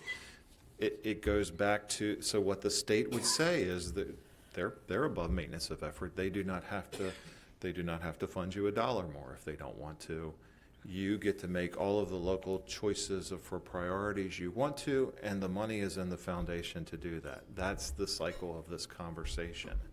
So, legally, what do the county commissioners want to fund or have to fund versus what do the elected officials of Carroll County believe our schools should look like going forward, are two seismically different things. So they can say both of those things and they can each sort of be technically true, oddly enough.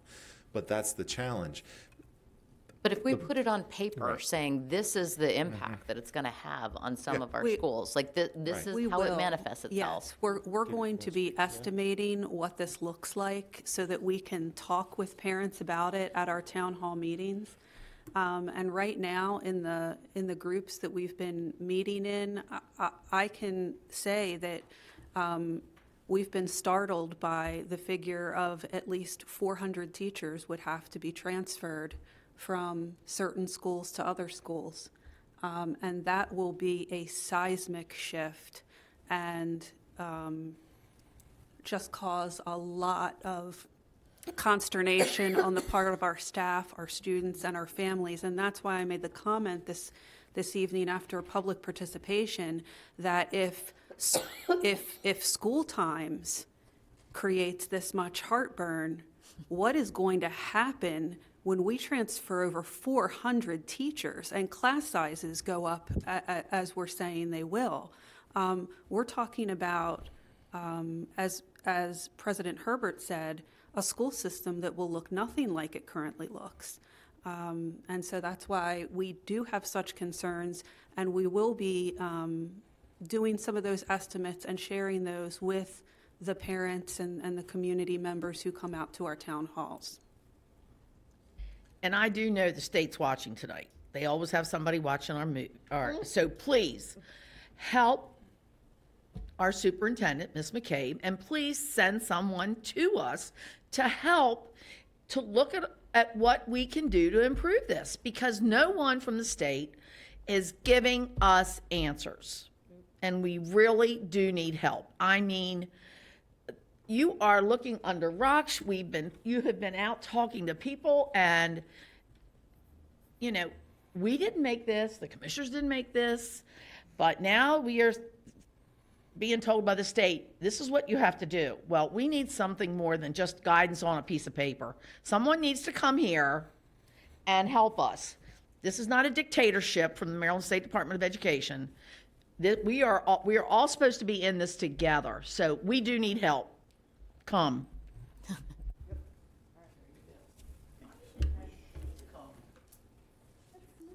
And I had just wanted to add, Mrs. Herbert, if it's okay, that yes, that's what I've been asking for.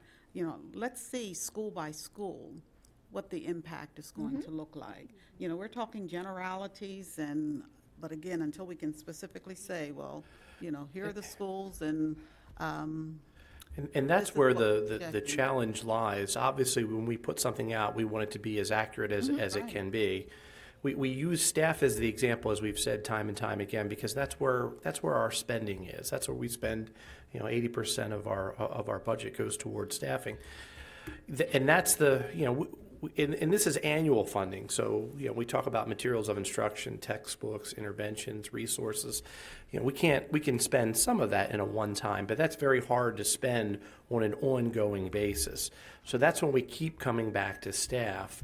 But in my early work on this, it's still the challenge is how do we still run a school based upon the shifts in staff that need to happen? And the simple answer is the simple math doesn't add up. But again, we will have something in time for the town halls to start to put it out there so folks can start to conceptualize what it could look like. And obviously, in time, it could look very different, but we do want to give folks, families, a conceptual framework about what it could look like, and even down to the complexities of what are the capacities per square foot in our schools, in our classrooms. All of our classrooms, for the most part, are very different from each other. Furniture, equipment, what does that look like? What does it look like primary versus intermediate versus secondary? Those are all the things we're starting to try to come to grapple with, to start to understand. I would like for the board to have seen that first, or to have the opportunity to see it before we present it at the town halls. And the first one is coming up on March 20th. So. Okay. All right. All right. Thank you all very much, and we are going to move on. And at this time, we will have a discussion on the fourth-tier transportation plan. Ms. McCabe. So we bring for your discussion a potential plan to create a fourth transportation tier. The genesis of this idea goes back to FY13 and the transportation efficiency study that was implemented that year. There were some additional concepts that were considered at the planning level but not brought forward for decision, and this is one of them. In recent years, elevated by the pandemic, our independent bus contractors, just as the rest of the state, have experienced ongoing driver shortages. While commitments the board has made to contractors through the transportation reimbursement formula have led to improvements, we still face challenges in an ongoing manner. As a result, we've taken buses off the road this year and consolidated other routes. We've increased driver training opportunities, but the net result is that even with improvements on a daily basis, we are one call out away from having to make alternative bus route arrangements with late notification provided to parents. In some instances, we have been unable to provide service, resulting in students not getting to school. Beyond the board's financial commitment to bus contractors, I challenged staff to find other approaches to help address the driver shortage, and this fourth-tier plan is one of those ideas I wanted to bring for your discussion.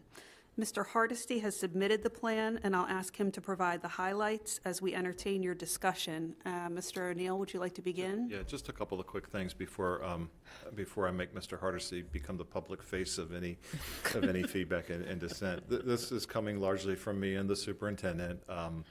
This is something that does exist in other school systems in Maryland. There are school systems that run a fourth tier. This is something that we've considered off and on as far back as the fiscal year 2013, what at the time we called the Transportation Efficiency Study, where we reduced 40 buses. Our contractors deserve so much credit relative to other counties. We do very well. We did well before the pandemic. We did well during the pandemic. We're doing well today relatively, and we do better than other places. And things are better right now than they've been in a long time, but there's also several buses that would otherwise be on the road that aren't on the road every day right now too. Mike could give you the exact number. It's somewhere around 7, I think, today. It's probably been as high as 10. And so I challenged Mike to figure out any other thing we could do besides what you've done, and to try to train as many people as the contractors can bring to us to be trained, to look at a way to reduce the number of needed drivers on a daily basis. And that being said, another thing we learned, or I felt like I learned through the course of these last couple of years up to and including where we are in this year, if we've operated without a certain number of buses on the road every day, I feel like I also have an obligation to say to you use public funds. If we can be as efficient as possible, then I feel like we ought to at least present that information to you for consideration. For folks who want to talk about communication or transparency, I don't know how to be more transparent than to bring this tonight, not for action, but for discussion. You're not voting on anything tonight unless you tell us to bring it back for action. This is the end of it. So this is how you have public discourse. In my 13 years of understanding, this is where it would begin. So I just want to say those things so Mike didn't have to, and also to make sure that background is part of this conversation. And then the last thing I would say is, this impacts people's lives. This impacts people's bottom line, and I do understand that. And so did it in fiscal year 13, and that was a hard thing. And I have kids, and I get all of those aspects of what it means for your life.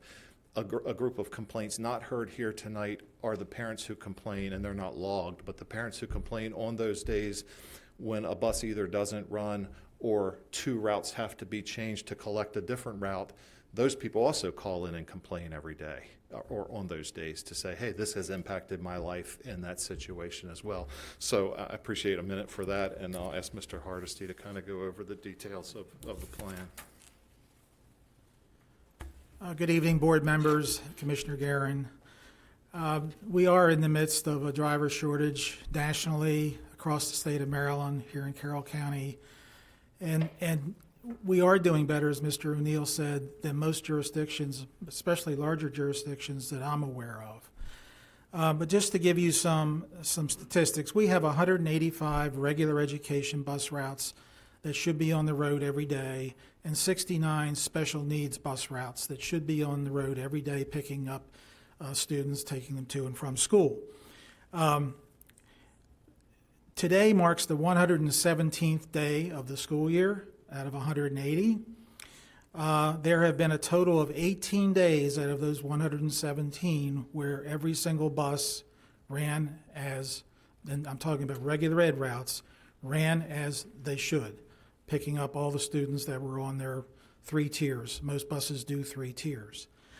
There has not been a single day this school year where every single special needs bus has operated.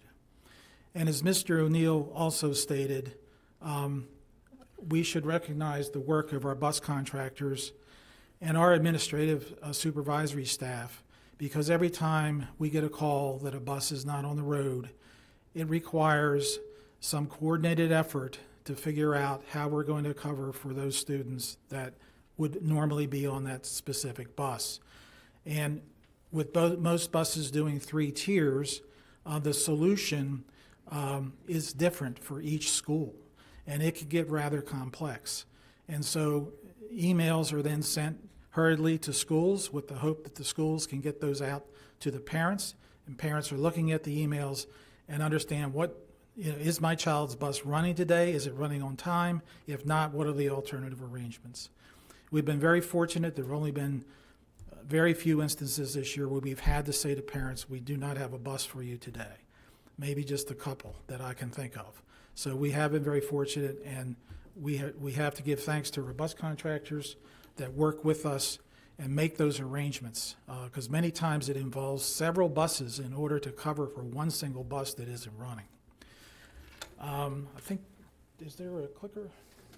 No, I don't. There's 2 slides, I believe. Yeah.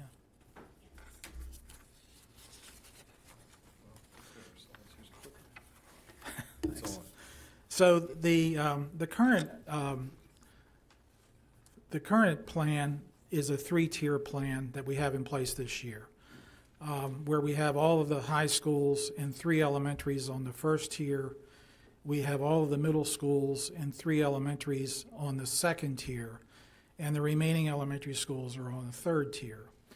So the current system has the earliest opening school at 7 o'clock, and they're the high schools, the 3 elementaries on the first tier, open at 7:45, and then the last schools or elementaries that close at 4 o'clock. Under this plan, there would be a 4th tier that would have a time frame of 9:45 start time to 4:15 end time. And there would be a total of 7 schools, all elementary schools, that would need to move from either a 1st, 2nd, or 3rd tier, with 5 schools going into this new 4th tier. The biggest impact is obviously the schools on the 1st tier, the 3 elementary schools, Eldersburg, Friendship Valley, and Spring Garden, that have the 7:45 start time that would then go to either a 3rd or the 4th tier, which could be as long as a 2-hour time difference. Eldersburg and Spring Garden would be a 2-hour time difference. Friendship Valley, I believe, is a 75-minute time difference.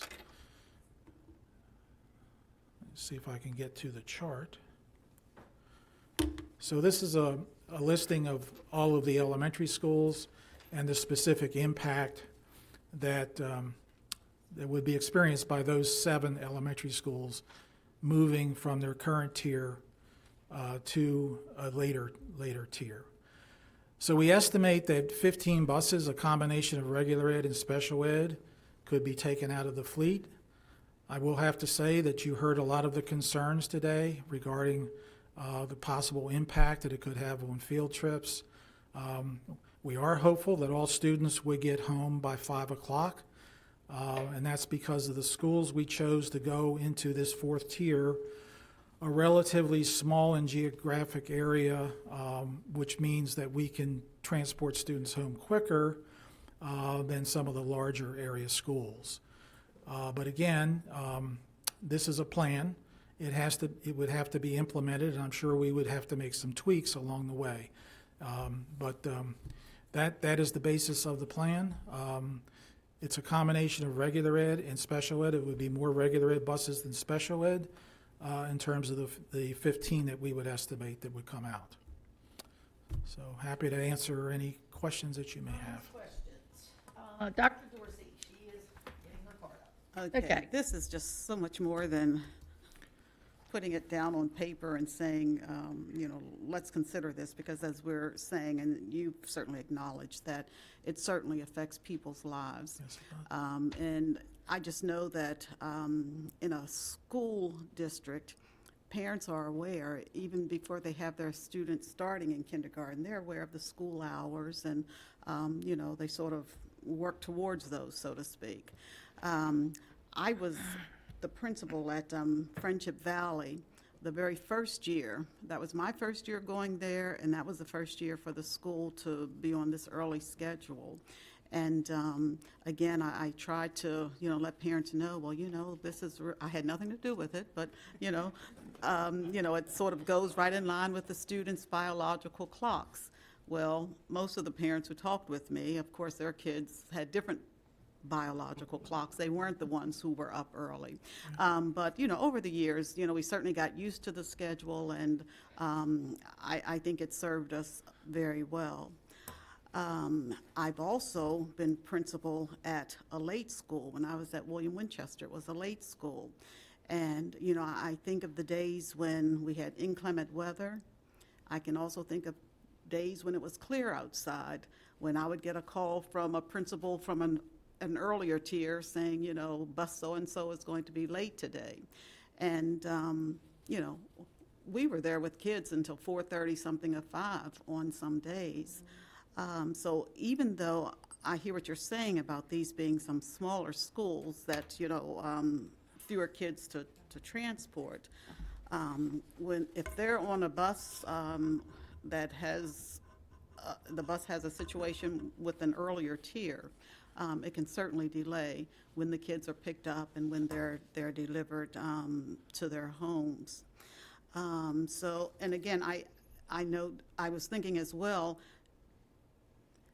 when I was reading this, I thought that you were saying that, okay, we'll discuss it tonight, and then, if possible, maybe we can bring it up to implement next year.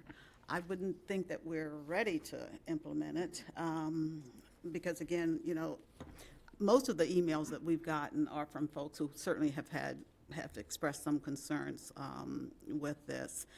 And I think it gives folks a short turnaround. I know the staff has indicated, their intention forms have already been submitted, and, maybe they would have made other choices with considerations for next year. So it's such a short turnaround time. And then again, when I think back to the biological clocks, I know some of us have gotten letters, and I don't know whether we all did or not, but some of the high school students were sending letters about, they were working on persuasive writing as well, I think, and I think they were taking a look at, secondary level students needing more sleep. So did we consider possibly making some changes? And I don't want all the secondary people to email me, please, but have we considered secondary schools being the ones to make the change? So again, I just have some concerns with this. I wouldn't think we'd be ready to vote on this for implementation next year. I mean, I have a lot of questions and concerns about it. Appreciate it. Ms. Battaglia. No, it was just kind of the same thing that you said, Dr. Dorsey. We have received already numerous emails. And it's only part of discussion right now. Like, we're not making a decision tonight. Some of the biggest things I've heard, and I will say I even had concerns myself, was like the big jumps in difference of time. Eldersburg, Spring Garden, Friendship Valley, like those those are big time differences. And those can really affect a community and between rec councils, not just the students and the families, but also, the teachers and everything as well. So there's a lot of, it's apparent, it goes right down the line of what it can affect. So I do worry about that. And your interesting idea of middle school, I think that is an interesting idea. The high, well, I thought you said middle schools. I will say, for high school, I'm not in favor. Because of everything after schools. Yeah, mainly because, what they're doing after school, the different sports they have in other counties might not be following that same type of schedule, and we're supposed to be preparing them for the real world. So you want them to graduate and go get a job next year. Oh, I'm sorry, I don't get up till 10. So I want to make sure that, we are doing the right things by the community, but I do struggle with this. I understand we are trying to find every way humanly possible to save funds and to make it functionable and make sure everything is going as we need it. But I want to make sure we take a lot of time in these things, because I remember when Carroll did this and my kids didn't get home till 5 o'clock. And that was a struggle. I remember that very well. Mr. Whistler. Thank you, Mr. Hardesty. I do really appreciate you and the staff's effort to look at trying to save funds and increase reliability of service. I really appreciate that. I too have a lot of concerns about the effort. Again, as a former teacher, I don't know too many that didn't have a second job. So I'm really worried about the impact on those teachers that, like I would get off of Old Court Middle School, and I was a tutor at Huntington Learning Center, and I had to be there by 3:30. And so I'm really worried about the impact it has on our teachers and their second job. Parents and childcare. I just don't want to see children sitting at open door for not an hour, but now 3 hours. And the increase in cost in childcare, that would be really tough for a lot of parents to swallow. It's just really, really hard to think about that. During the pandemic, many parents left their job to take care of kids and make sure that they learned their lessons and paid attention to school. Now, we may be seeing parents forced to give up that job they just got because they got to stay home and wait, help the kid get off to school at such a late hour in the morning. So that's just a really big concern I have. And then, the kids and the impact on sports and rec, not to mention the safety issues we already talked about with regards to kids getting off the bus and walking home late in the afternoon, especially in the fall months when it turns dark. The other thing I'm really worried about, and again, I've said it a couple times, I'll say it again. I used to I drove a school bus in Baltimore County while I was waiting my certification, going from the Troops to Teachers program. And so I have a real appreciation for what our drivers go through. And I'm really worried about some of these contractors that could literally go out of business and not come back, especially if we ever need them later, if enrollment picks up. And really, isn't the genesis of this about the reliability of bus drivers, right? Maybe as a board, and I know we haven't approved it, the $600,000 increase, I think that was to help attract drivers. I think that, are we doing enough to help attract drivers? Because that's really the genesis of all this, right? We're not getting enough drivers to do the runs. Can we do something to streamline the training and certification so it doesn't take 2 to 3 weeks to train a driver, but we can get them quicker? Can we look at the genesis of the problem, which is the driving issues and not having buses run to pick up kids on time? And then, as a driver, and again, I know we have a 30-minute policy, are there schools where we could do a middle school, elementary school collection and the kids are on the bus for maybe 40 minutes? So we're consolidating maybe a middle and an elementary run. Because I know my son gets on a bus to go to Oklahoma Road, and there's one stop and one stop only for that particular bus. So just some things I'm throwing out. And again, I'm not trying to cool off, the initiative. I really appreciate the initiative, try to save money, but those are just some concerns I have, and it's just some thoughts that maybe you can go back and think about. Sure, they are valid statements and concerns and things to ponder. We do our best with the same as the bus contractors, do their best to recruit and retain drivers. We have had a better year this year than prior years in terms of turning out, I think we've turned out almost 30 new drivers since July 1. Unfortunately, there is a fairly high turnover rate with this category of employees. So as many as we train, there's almost an equal number that move on to some other employment. But regarding the combined routes, we do have Tawnytown Elementary and Northwest Middle that are combined. But our system is designed to get the best use out of the school bus, and that's why you see multiple tiers.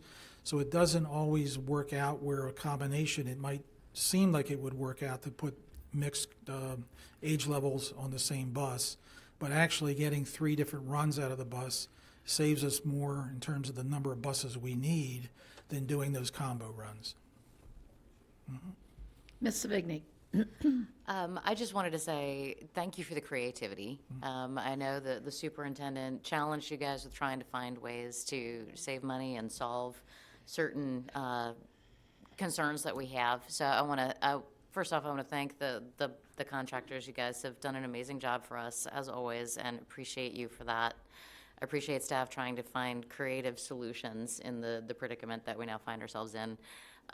Unfortunately, making changes like this it's going to have similar effects to things like a word like redistricting or a word like closing schools, right? Like it's as soon as it impacts my family and my kids, like I'm going to have a huge uproar about it, right? So and then you start making the decisions of, okay, is the $1.2 million worth all of that heartache, right, of disillusioning the community when we're already potentially disillusioning the community with everything that we have to do with Blueprint.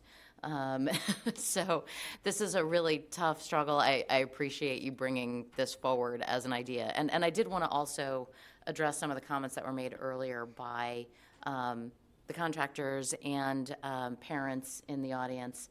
We would never do anything, make a decision that we thought would endanger our kids. I just want to say that for the record. Like we would never entertain that idea if we thought that the safety of the kids was in question. So I just want to put people's minds to rest for that. So I think I do have some reservations about this. I'll just leave it at that. Okay. And I think we need to wait and see what kind of feedback we get from the community.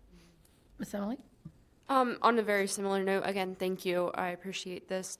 I think I'm just hesitant to progress and moving this forward because if we're expecting changes with Blueprint, with pre-K enrollment, we're going to see changes in enrollment. And then on top of that, we've already discussed redistricting somewhat recently, so we are expecting 2 very big factors to change enrollment at different schools. So to immediately implement this and then go and change school times for so many students again later, whether that is for redistricting or Blueprint, I think we need to take a step back and slow down a little bit. Thank you. All right, I think I'll finish up then. You all know I'm the biggest cheerleader for the bus contractors. I have been for years, and I will continue to be that. But 2 things. I think we have a contractor that has buses sitting, and it's no one in this room. I think we need to cut some of them. But our children are priceless. And I am telling you, when my granddaughter was getting back home, when they had to do the double runs, and on 482, when they're going not 50 miles an hour, but 60 miles an hour, and I'm sitting there in my black car with the lights on, waiting for my granddaughter to get off the bus, I'd be daggone if I want her on the side of 482. Our kids are priceless, and I will not vote for this. I'm very sorry. I really would like to save more money, but a child's life is priceless. And when you say they're going to get home at 5 o'clock, that is not always true, and especially when times change. It's dark out there. And also, we also have to think about the children that are walking home. I would feel, I just wouldn't be able to, I couldn't comprehend some little girl or little boy being abducted because it's dark on a side street and they're walking home. I appreciate all your work and I love my bus contractors, but I am very concerned about the safety of our children. And this is, we'll have to cut something else, but we are not going to have any child getting hit on the side of the road or a child abducted, and I do not want this to go forward. Mrs. Herbert, all of our elementary students are transported, right? Yeah, No one that's is right. Yeah, walking. I was thinking of Spring Garden. They're right there in their front yard, but still, Some have to walk to whatever their bus stop is. Yeah, There I are just- situations, and that's at night, been one of the concerns. I don't want that. That is not safe. And I don't want to put our bus drivers in that predicament of dropping a kid off on the side of the road and it's almost dark. That's not fair to them either. So, And again, on any given day, a bus can run late, and, those times are certainly much later. and I than what's know, there. Ms. McCabe, you're trying to save money, but I really appreciate this and I appreciate you doing this, but I am definitely a no all the way to the bank on this one. Ms. Savigny. Could I just ask one additional question of Mr. Hardesty? Is there a way to achieve some savings just by consolidating, like changing some of the bus routes? I know when you show your transportation report every year, we're looking at buses, like a lot of buses that are maybe at like 60% capacity.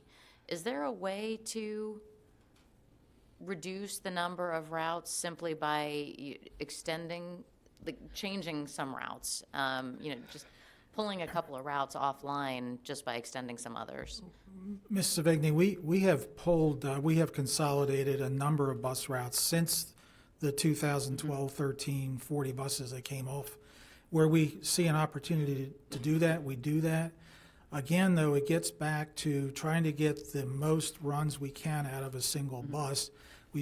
That provides a greater level of savings because rather than try to fill each bus to a higher capacity level, because doing that extends the bus route in terms of miles and time, and then that bus wouldn't necessarily, we might increase the capacity to 80%, but then that bus is not going to be able to do 3 runs. It's only going to be able to do 2 runs, and now we're going to need more buses across the system than what we presently have, doing 3 tiers per bus. So that's the theory. We've looked at that, and certainly where we can consolidate, we have done that. And I thank you. I mean, you have done a lot of cost savings for us, and I really do appreciate that. And again, I still thank the bus contractors for getting us through COVID. I mean, they were there for us, and I appreciate that. Can't do this. Any other comments? Our student safety is first. All right. Now, unfinished business, and there shouldn't be any because no one's contacted me.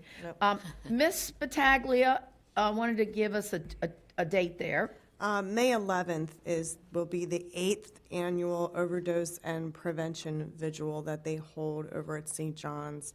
And that starts at 7 p.m. So if anybody wants to mark their calendars for that, this was put on by the state's attorney's office in correlation with some individuals from the health department, Heroin Kills Campaign, CARE, and also Not in Carroll. So this is something that is extremely important to this county. It was started, again, this will be the eighth anniversary of it. So it's a remembrance. It's a way to just be with everybody that's had to deal with something. So if everyone can just mark their calendar, May 11th for that. Okay. And then enjoy spring break. Yeah. All right, our next meeting will be Wednesday, April 12th, 2023, with public participation in the boardroom at 125 North Court Street in Westminster. And again, I have to we need to do a motion to go to close first. Then, okay. Right. Closed session for the purpose of continuing our discussion We just have too many rules. I'm telling you. What he said. items listed under item 7 in your closing statement. All right. So, first of all, I am going to ask for a motion to adjourn. So moved. Okay, we got a first and second. All those in favor signify by saying aye. Aye. Opposed? That passes. Now I need a motion to resume the closed session to cover item 7 on the closing statement to consult with counsel to obtain legal advice. And so moved by Mr. Whistler, second. All those in favor signify by saying aye. Aye. And no one opposed. And it passes unanimously. And thank you all again for always doing everything for us. I appreciate it. Those in the back, the bus drivers, thank you, Celeste.